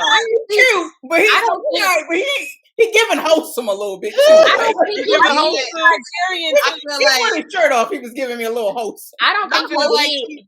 I don't feel think like he did anything. he's still leaving here with something. He like I I'm leaving here with something. I don't I'm feel like they leaving here with did anything. What that mouth do? I do feel like he had options, plenty, so he didn't need for her to do anything. He was like, "Oh, I have got you. my wholesome girlfriend at home, Okay, and I I know can see she's that. not giving it to anybody." And then I got these girls knocking on my hotel room door, like, "Hey, Mr. Archo, Emmanuel, can I have your autograph?" Like stuff like that. So he has options. That man is fine. And Excuse me, he plays Mr. football. Mr. Acho. I do not own the rights to your photograph. I just want to kind of put that out there. You was on the internet, and I just put it up there. All right, carry on. But Don't you sue fine. anybody. And so you know where my comment came from is because one time, right, I found God in my 20s, and I was like, God, I'm trying to do right and to be right, and I wanted to, like, keep away all the distractions, so I didn't want to have sex anymore, right? I felt bad when I was doing what I was doing on Saturday and waking up on Sunday, and I started reaching out to people, and I started asking, like, how do you do it, right? Like all of the people who had been proclaiming that they were saving it, or they were waiting, or they were celibate. And I'm like, so all y'all giving oral, but ain't nobody like, so penetration is off limits. I'd rather do the other. Like, give me the Wait, last. I didn't know that. I didn't know that people were just doing oral. No, it's Throat all off baby, limits. girl. What you talking about? I will say it's all off limits if that's where you at in your journey. Now, I will say I've had that moment with God a lot of times. Lord, God, I ain't gonna do this no more. I don't want to do this no more. I don't want to be a sinner. I just want you to cleanse me, created me a clean heart. Bring me a new. And then it happened again. But listen, the Catholics be over here like anal is not sex, and they're lying. So You're a liar. They'd be like, well, as long as it wasn't vaginal, then it didn't happen, and be tearing up them booty holes. And the Mormons too. I did not know that either. Mm-hmm. Tearing up the booty hole. No, but Mel, I think that's wild that people. I don't know anybody that's been like, oh, I'm celibate, but I still give oral or nothing like that, because I'm gonna laugh at you in your face. Because they're not going to divulge that information. And they don't. But I'd be like, what did you celebrating? I think that's more like younger people who are, I don't know that that's older people saying like, I'm still a virgin even though I'm giving head. You know what I'm saying? I don't think, but maybe I could be lying. They so be over telling 30. I've had a few over 30. Over 30? Yeah, for over me, 30.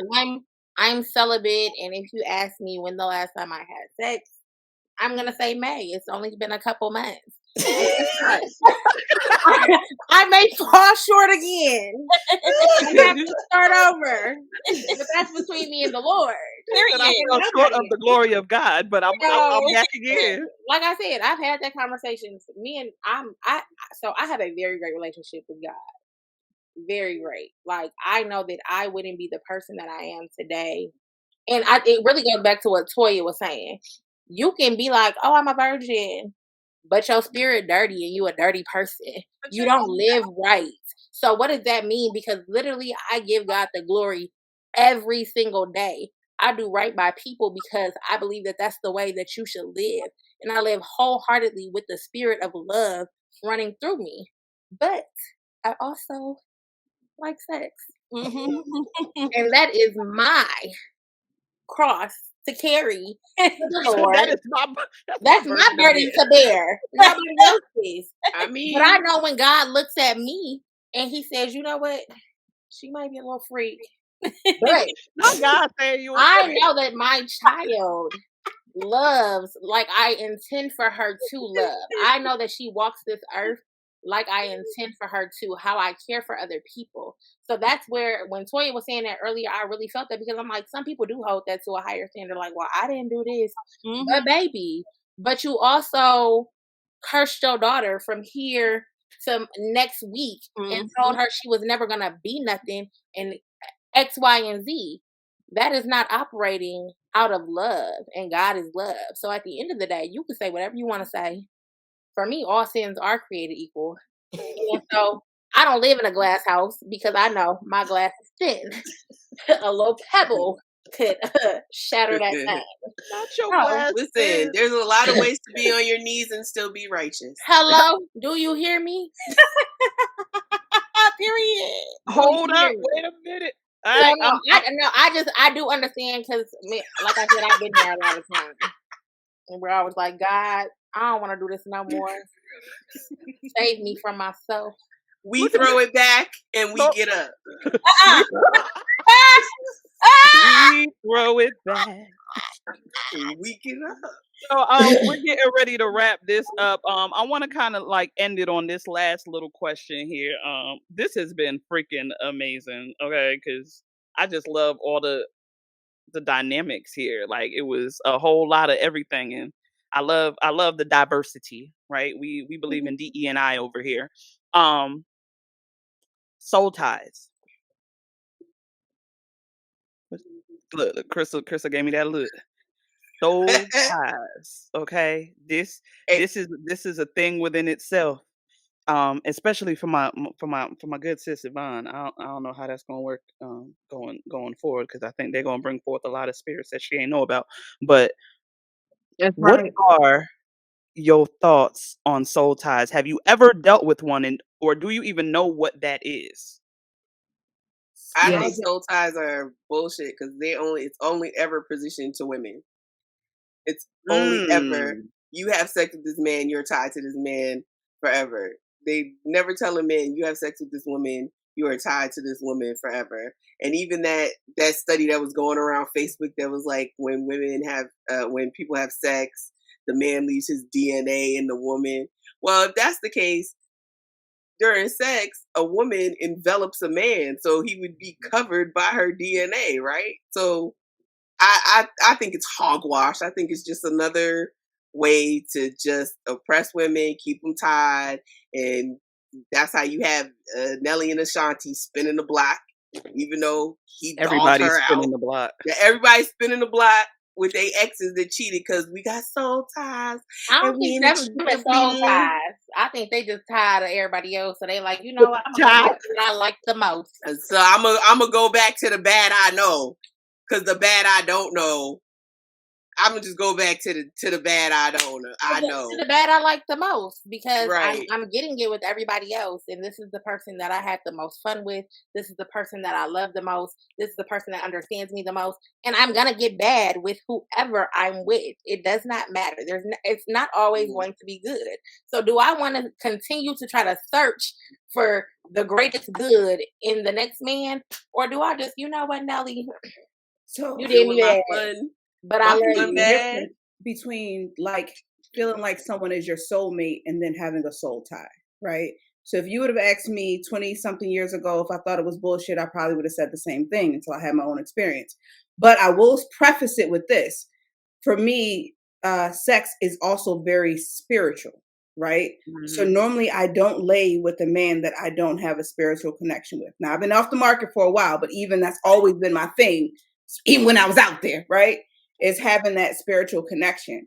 And so I remember going to church one time and the pastor was talking about it, and he was like, you know, sometimes it's a state of confusion, sometimes that you don't know why you're acting one way. One day you're acting this way, next day you're acting like this, da da da. So during that period of time where I told you I was trying to get my life together and having like those kind of conversations, I also prayed to release my soul ties and went through a whole kind of like cleansing experience. And it allowed me to get better in tune with myself and my own emotions. And when I say it allowed me to do it, I'm not talking about I did this over a 90-day and 9 months, 9-year period. Like when I prayed it, it was almost instantaneously where I was released from it. But again, if you would have told me this, I'd be like, I don't know. But because of my own experience. But again, prefacing it with sex is also very spiritual for me to begin with. Right. I agree with Mel. I'm not gonna lie. I went through a similar situation more recently, and I met somebody in a whole other city. I was thinking about moving to the city, and I met a man. And on the first night of us meeting, when I say we talked about our lives, but really our love for God and how God has really brought us through some of the toughest times in our lives for hours. The first night we met, literally. And then we had sex. And it was some of the greatest. I'm sorry, I don't want to laugh. They were celebrating. Right? It was a strong connection. She took it home. You act like she was doing it to Kirk Franklin. Kirk Franklin, that type of sex. Well, okay, almost flatline just now. Okay, our soul ties only sexual. There was crawfish in between. There was crawfish in between the conversation and the sex.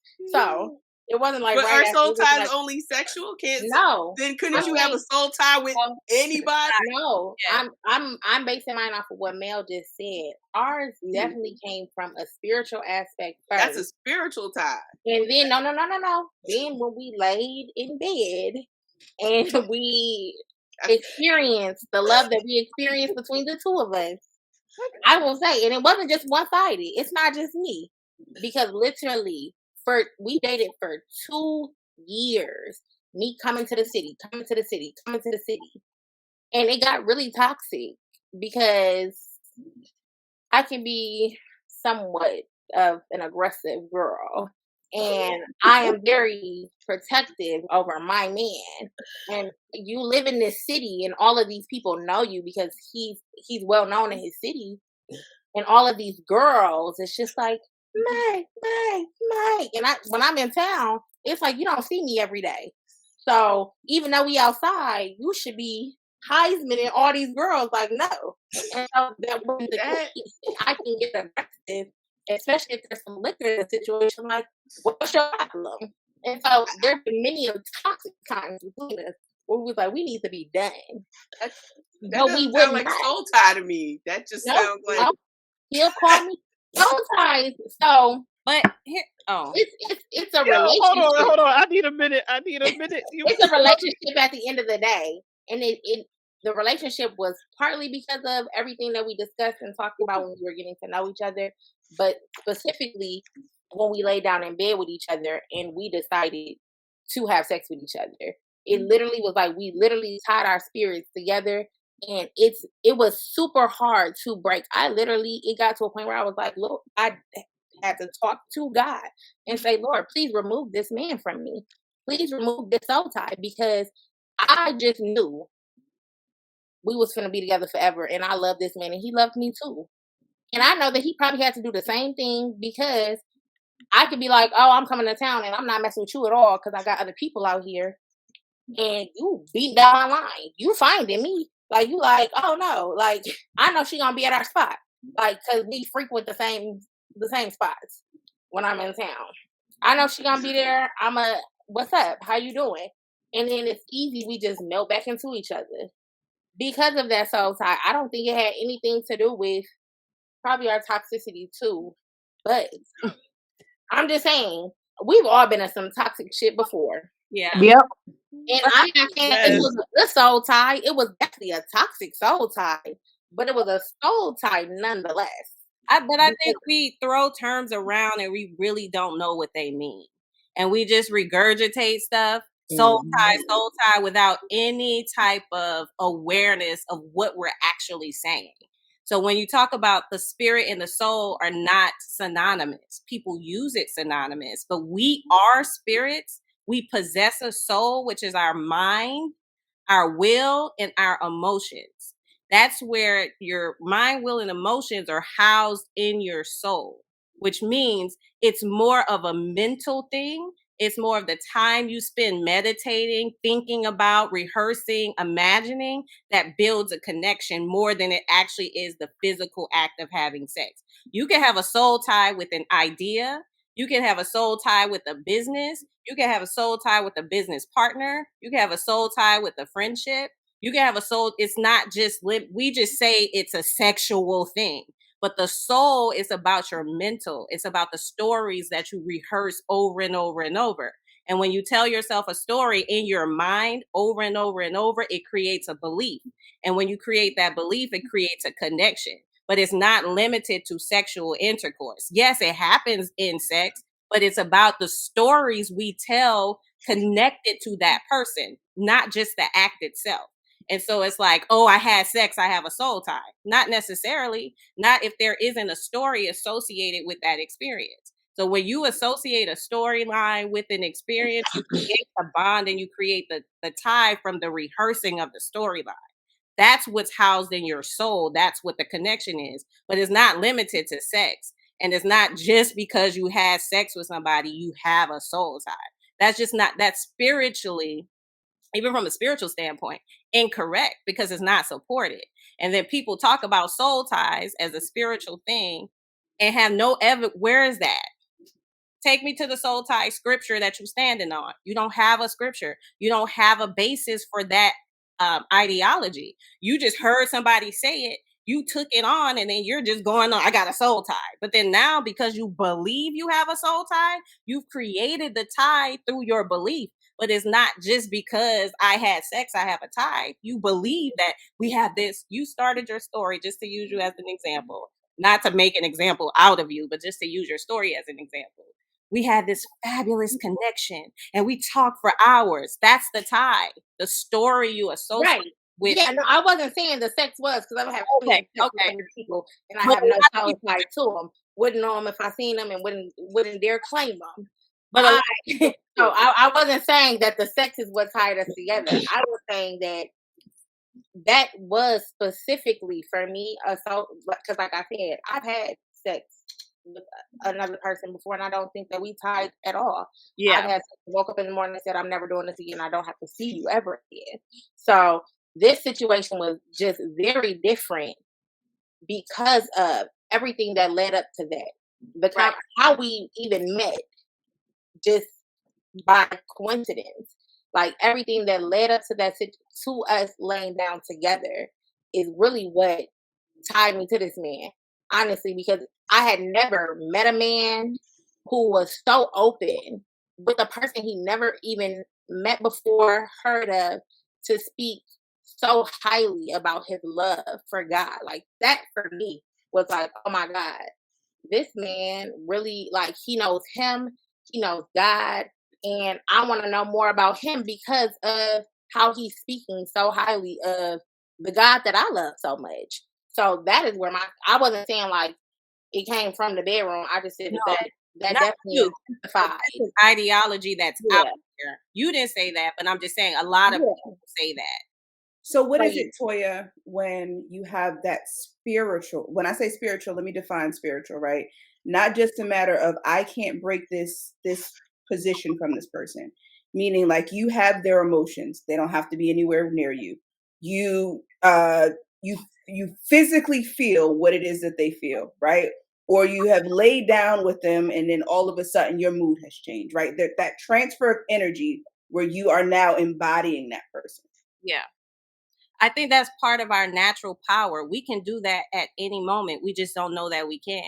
We have the ability to connect to people that are not in our immediate space, to feel them, people, to communicate, what people call telepathically. We naturally have that ability. But when you're not informed about your natural ability, you start assigning all types of things to it and calling it a bunch of different things. And I think soul ties are real, but I think it's the education behind what it is that we have to talk about. Like there's a reason that it's real. It's not some mystical, you know, I understand spiritual things, of course. And I understand spiritual connections, of course, but there's a reason why you connect to certain things. Some of it's fate or destiny. Yeah, I believe in that too. But I think also most of it is we're operating in these natural gifts that we have, but we're not equipped with the knowledge of what's happening. So we just assign meaning to it that, it may or may not be that, but I think when we know better, we do better, and we can also sift through things in our experiences differently. You know what I'm saying? So it's like, rather than like you sitting here, you could literally be feeling somebody's presence. You ain't thought about them in forever, but just because that's energy, there's no time and distance spiritually, it doesn't exist. Somebody could be thinking about you somewhere else, and you start thinking about them and you think it's your original thought, but it's them thinking about you that caused you to have a thought about them. We don't understand that. That's energy. You know what I'm saying? Because religion and conditioning have just let us throw around terms, but we don't understand what it actually means. Like there's a system and there's ways that all this stuff works, and you can actually explain it and you can repeat it over and over and over again and do it on both ends of the spectrum. So like a soul tie is not necessarily always a bad thing. Sometimes your soul can be tied to people in good ways. You know what I'm saying? With good memories and in healthy ways. But we've just made soul tie negative. But it's not always negative. Sometimes it's positive. But it's all the stories we tell about it without even thinking about what we're saying and where is this coming from and what does this really mean? So I'm just one of these people, like, because I was in ministry for so long and I just saw the gamut of everything, and I'm always a seeker of knowledge. Like, I want to know why. I'm not just going to take nobody's word for it on nothing. You know what I'm saying? And I think some of this indoctrination, we got to start asking questions and start being more critical thinkers and start looking for research and evidence of what we say we believe versus just taking on these beliefs and then living our lives about beliefs that's not substantiated by any valid information. It's just ideologies thrown around. Oh, somebody said soul ties. Yep, this is soul tie. What that mean? But I also think that sometimes we get too logical, right? Where there is just a way of being that we have, right? And we get into trouble because we are trying to assign names to it in titles and things, and you know what I mean, and evidence and all of the stuff. So I think there's a very thin line between, yes, applying logic when necessary, but then there's some things that just are never going to be explained for via sure. logic. For sure. Definitely. I love this. Like for me, I just think the soul ties thing is BS because it's only talked about in relation to sex between a man and a woman. I think so. It's never talked about in platonic friendships. It's never talked about in that person that you had that connection with just in the grocery store for that minute. That funny thing happened, and then 3 years later, you're like, oh man, that was a stranger, but that funny thing happened in the grocery store. You thinking about it, they might be thinking about it. But it's always positioned as this thing and this warning to women. Like when you lay down with this man, you're establishing this soul tie to this man. And it's never to the men, when you lay down with this woman, you're establishing this soul tie to this woman. And again, like I said, it's never talked about in other forms of various relationships we have. I love it. Y'all, this has been a real good. I feel like I done held y'all hostage, like Prison Break or something. Like it's real. It was crazy. a good time. It was a good But, time. I mean, It was good. I needed this more than y'all know. I needed a distraction. I needed something else to talk about. This was really, really good conversation to have. So I'm gonna end it on this. I need everybody 1 minute or less. Look, 1 minute or less. Go around and tell me what your biggest takeaway from this conversation was. I'm starting to feel like I need a like what they doing over there on the is that the Breakfast Club? I feel like I need a co-host like every other episode or something, like just somebody to just talk to. Because I love these type of conversations. I love to bounce off of other people. So this was amaze balls. So definitely let's hear it. What was your biggest takeaway? I'm gonna start with Jahtier and move it around. It was a lot to take away from this. I guess to wrap everything up in one. Soul ties, my personal opinion, they are true. Focus on being a great person and nurturing good people and good decision makers so that the kids and generation under ourselves can learn from our mistakes and potential mistakes we made and become better individuals. I love that. I love that. Thank you, Jahtier. You've been No problem. amazing. Thank you. Let's move it around. Y'all just popcorn it. You know, I ain't gotta. Thank you, Dana, for this conversation. I think it was amazing. I didn't feel like you held us hostage, or me. I'll speak for myself. I didn't feel like a hostage. I enjoyed it very much. I think my biggest takeaway is we're more alike than we're different.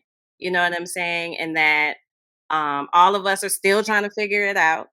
You know, and that I just appreciate every single perspective here.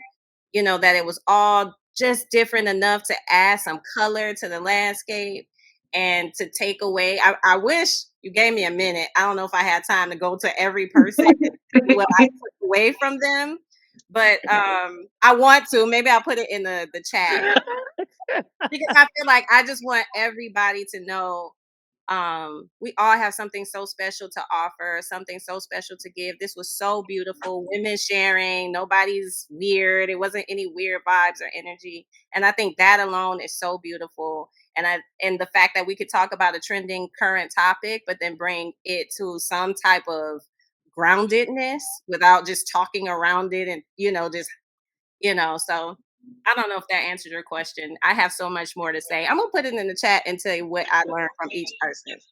That's what I'm gonna do. That's what I'll do. Go ahead, put it in the chat and I'll read it. Okay. Period. Yeah, we'll do that. So we can talk about the biggest in the room. Makini.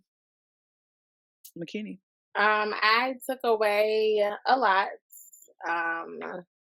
My 30s are lit, but my 40s will be okay. Yeah.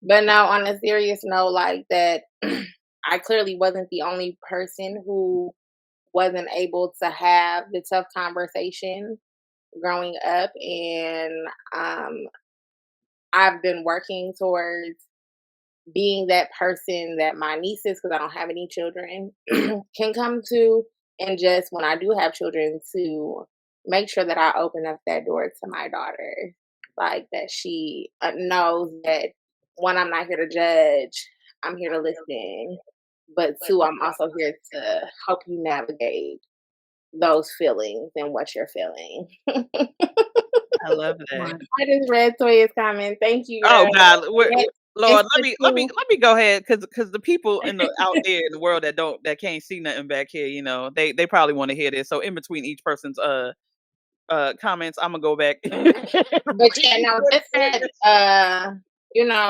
is a lot placed on virginity and what that is, and I think that we as women and everybody on this podcast going forward should try to move away from the norm or the construct that is what people have said virginity is. So just going forward, trying to just really push my younger women to know who they are, be self-aware, know their worth, and know that their worth isn't just in between their legs. Ow, that's good. That was over a minute, but I'm gonna let you live. Let me get these comments out real quick because I'm sure that the people want to know what Toya had to say, because maybe it's relatable, right? Maybe people are driving in their cars, they're sitting, reading, listening, whatever method you're listening to this podcast on, and you like, damn, she said da da da da, and I can relate. So Toya said, Makini, a freak that loves the Lord. I love it. I respect her. Yo, hold on. Now, real quick, because I was trying to be as quiet as I could throughout this process. But child, I was over here. I spilt the water all over the floor. I done choked about 3-4 times listening to McKinney's story. I'm like, wait, did she go from on her knees praying with this man to on her knees in the bed. Like, what is going on? Like the We story. wasn't saying, but and there was crawfish in between. So Right. don't forget.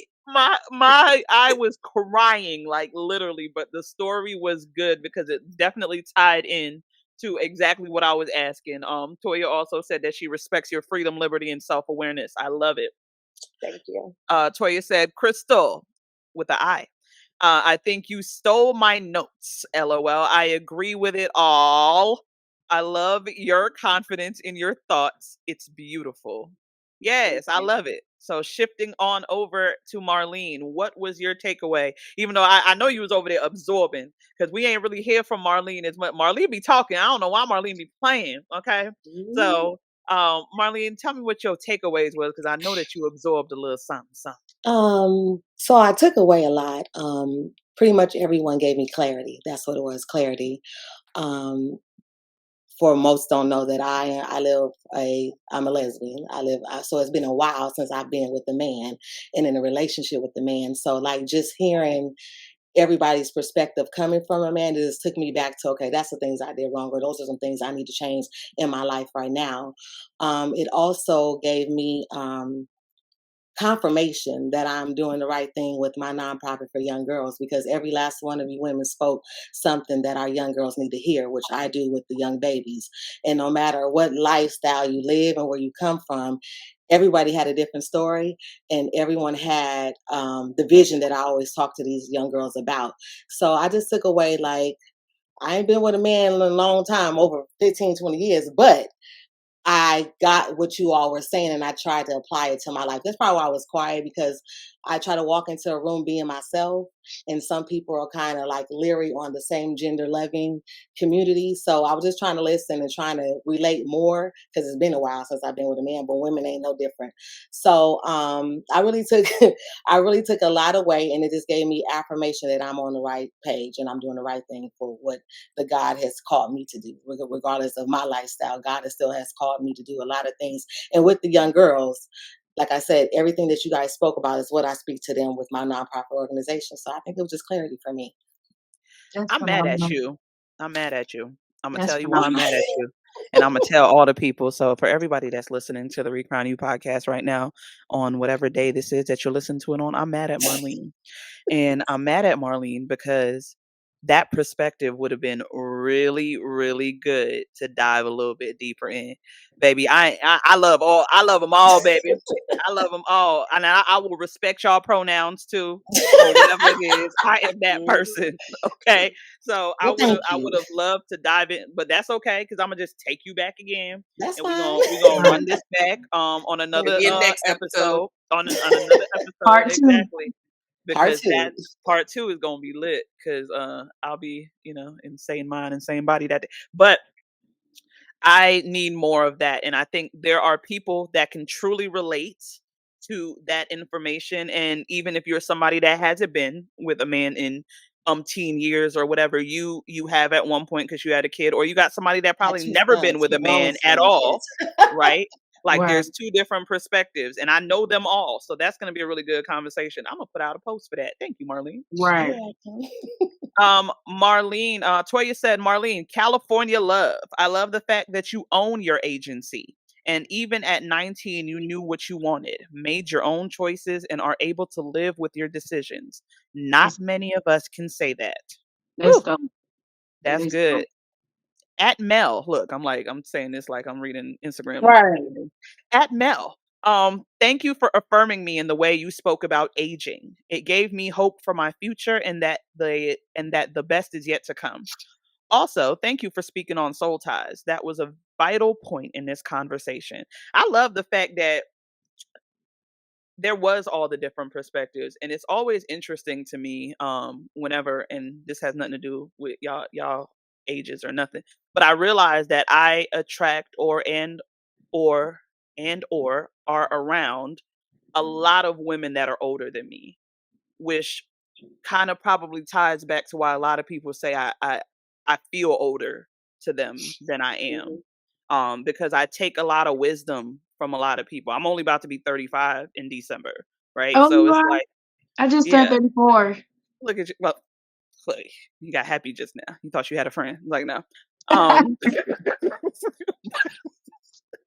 But it's interesting to me because, and I love the fact that I'm around so many, like this diverse group of women, right? And being in the arenas that I'm in, I'm always finding myself either mentoring the younger or being mentored by the older or befriending those that are above me, which gives me a lot of different perspectives, right? So I just want to kind of touch on that. Last one, Jahtier, I love your freedom. I love how you have developed your own journey and you in your own way. Your smile is contagious. Oh, love it. Thank you. Takeaway. Who am I missing? Popcorn it. Mel? Did we get both people? Takeaway. So I have an 11-year-old daughter. So I think the biggest takeaway too is affirming the whole process with her of like being clear in her own decisions and her thoughts and how to sort out what's truly her beliefs and what she wants to be and how she wants to build her own personal character and what that looks like, a character that she can stand behind. I think that's the first thing. The second one is the language, right? Because even like when Toya was talking about like language and what that really means to different people, and still processing it, because I do feel like a lot of times we run from language, but then I feel like we also get really caught up though sometimes in logic. I have a logic circuit, right? So I have learned over the last couple of years to just do more being, right? And in describing more of the feeling and the thing versus getting caught up in whatever that label is. That makes any sense. I love that. And I just love I love like having diverse conversations where people have a safe space to voice their opinions and their thoughts and their ideas, and then what that energy is when we have that space, right? So yeah, appreciate spending this time with you ladies.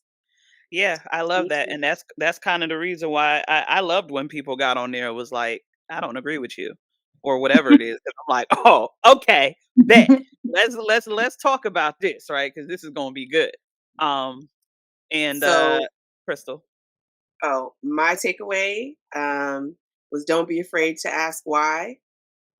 That ladies, we have agencies over ourselves. So stand on business in that. If you want some dick, get you some dick. Period. And Yvonne, take us out the group chat.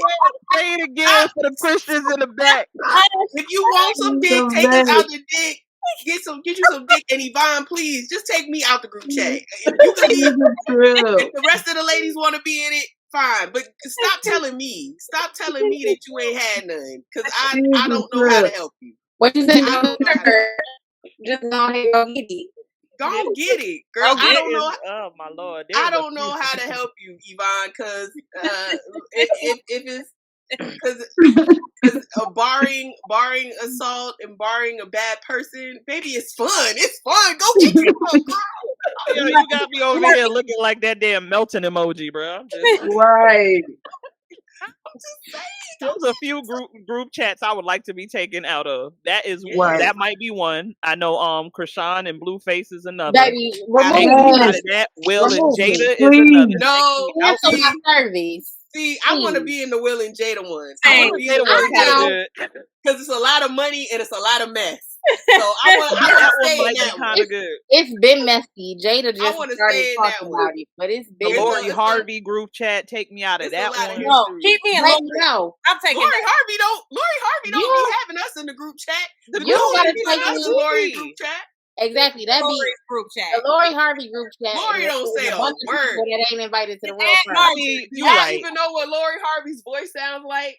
Lori Harvey don't it's even very talk. much given NDA. So listen, even talk. Everybody else be talking that chat. Like, but if they gonna take us out the Lori Harvey one or put us in it, they need to make one for Common, because Common is just old Lori Harvey. I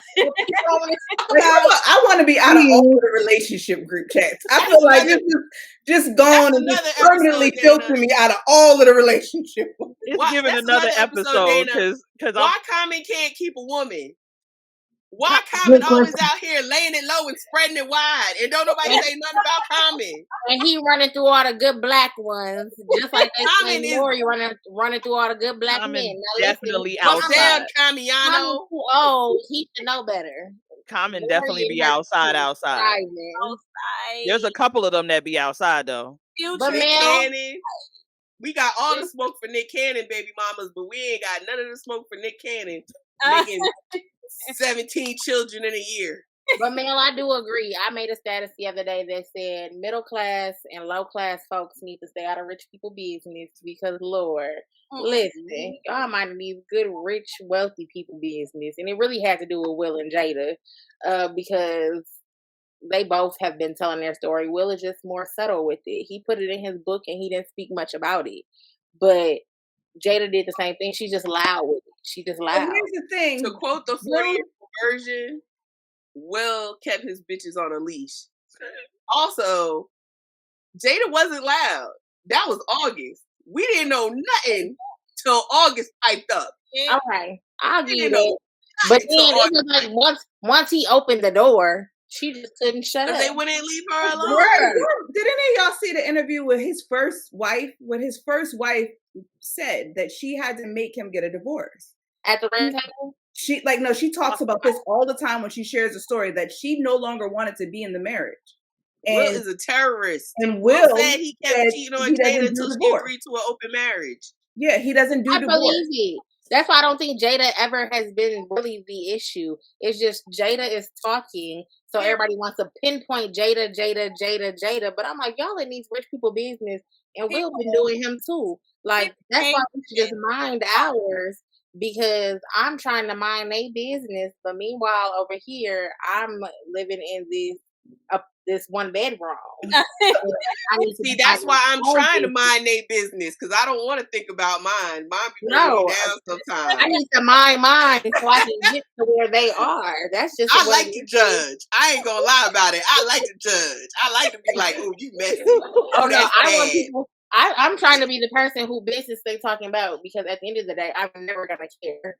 And I just want y'all to have y'all opinion. But it baffles me how broke people can be in rich people business all the time. I'm a Jada stan, BTW. I stand. Listen, I love Jada. I have nothing against her. Tell your story, sis. Yell it to the rafters. Tell them what that man did to you, because he did something.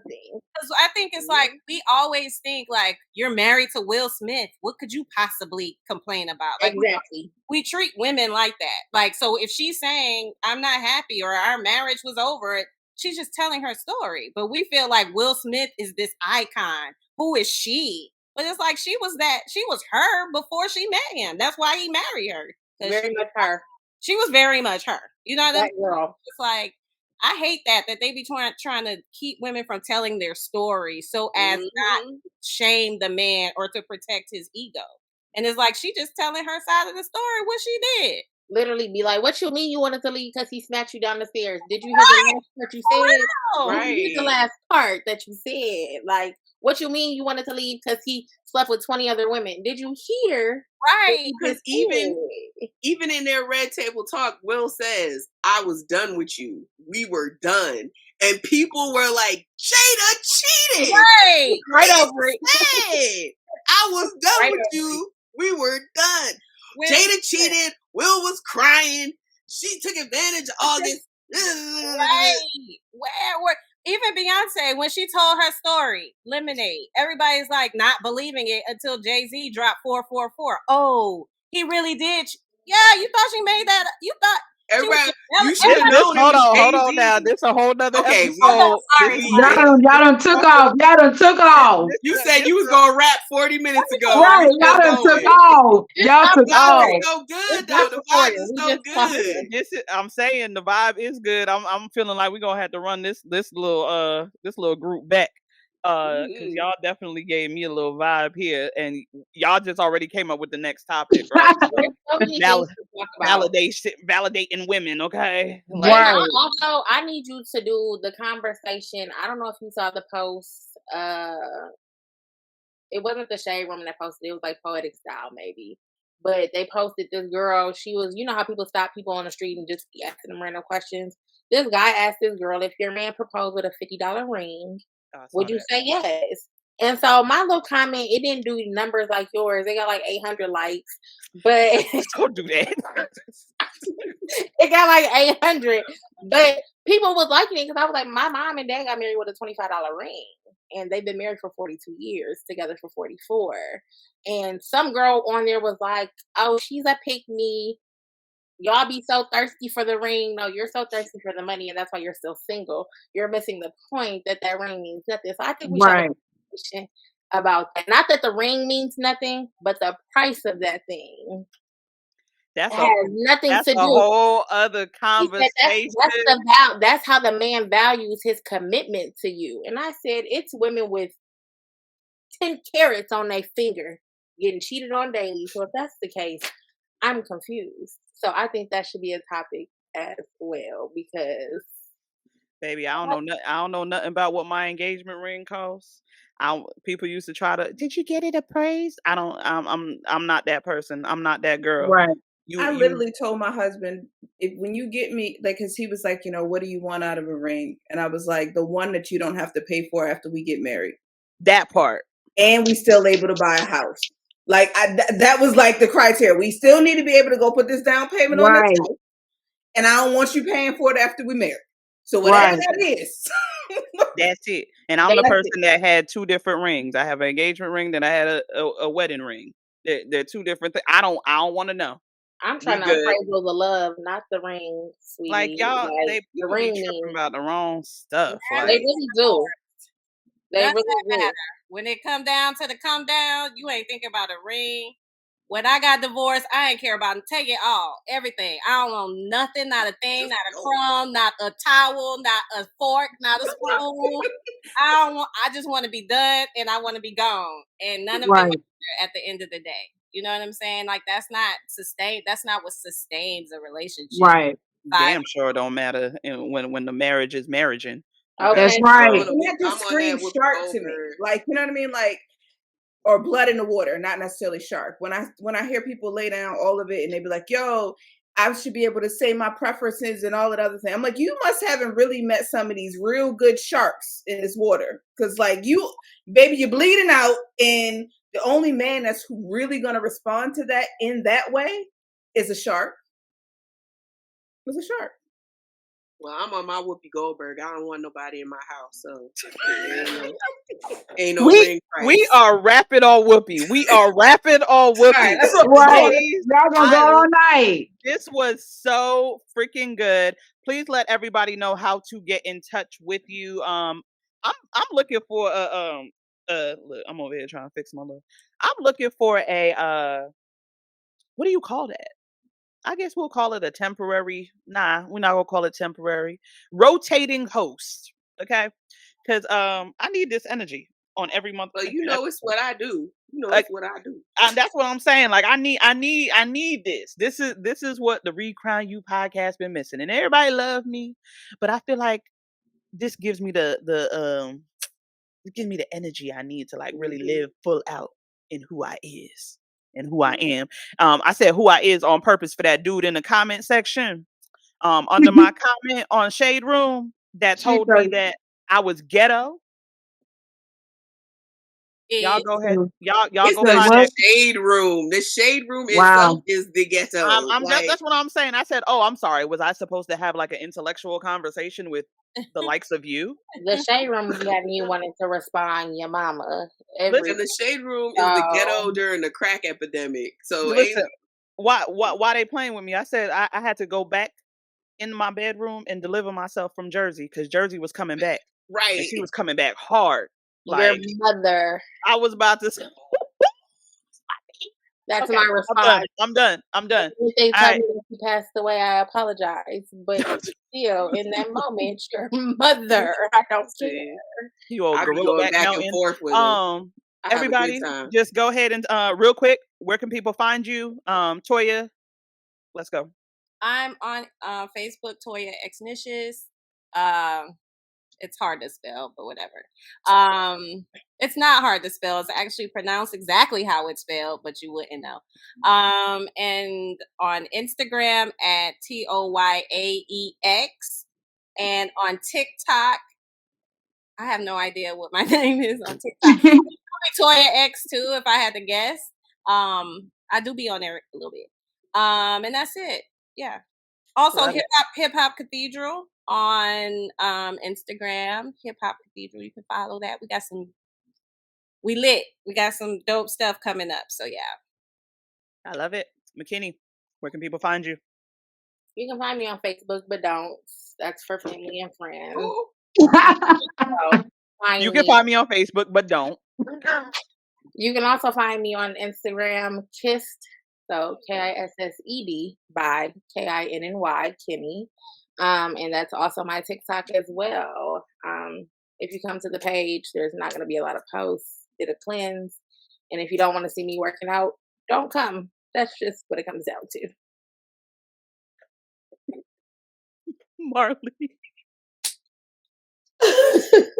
Every time she talk, I just be like, bro, I'm about to die. People can find me on Facebook at Marlene Nicole Roberson, NICOL, and on Instagram on Slay Your Way Girls with the S, Slay_Way, Slay_Your Way Girls on Instagram. Can y'all also type it in the chat? I'm like pulling it up now, but if y'all I don't know if everybody has access to the chat, but I'm trying to. Y'all can find me on Facebook. I'm talking about the other people that's gonna see this.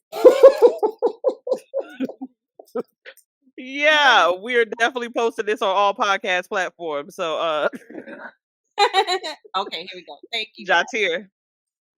So on Facebook, my last name first, Milford, first name last, Jahtier, and on Instagram as Sincerely Ja. Awesome, thank you, Cristal. I'm Cristal Bubblin, Cristal, like the champagne, CRISTAL, Bubblin, no G, even though I am one. Anyway, Cristal Bubblin on all platforms, TikTok, Instagram, Facebook. I talk back and I argue, so feel free to follow me. We'll have a good time. And do. Mel B. Cook.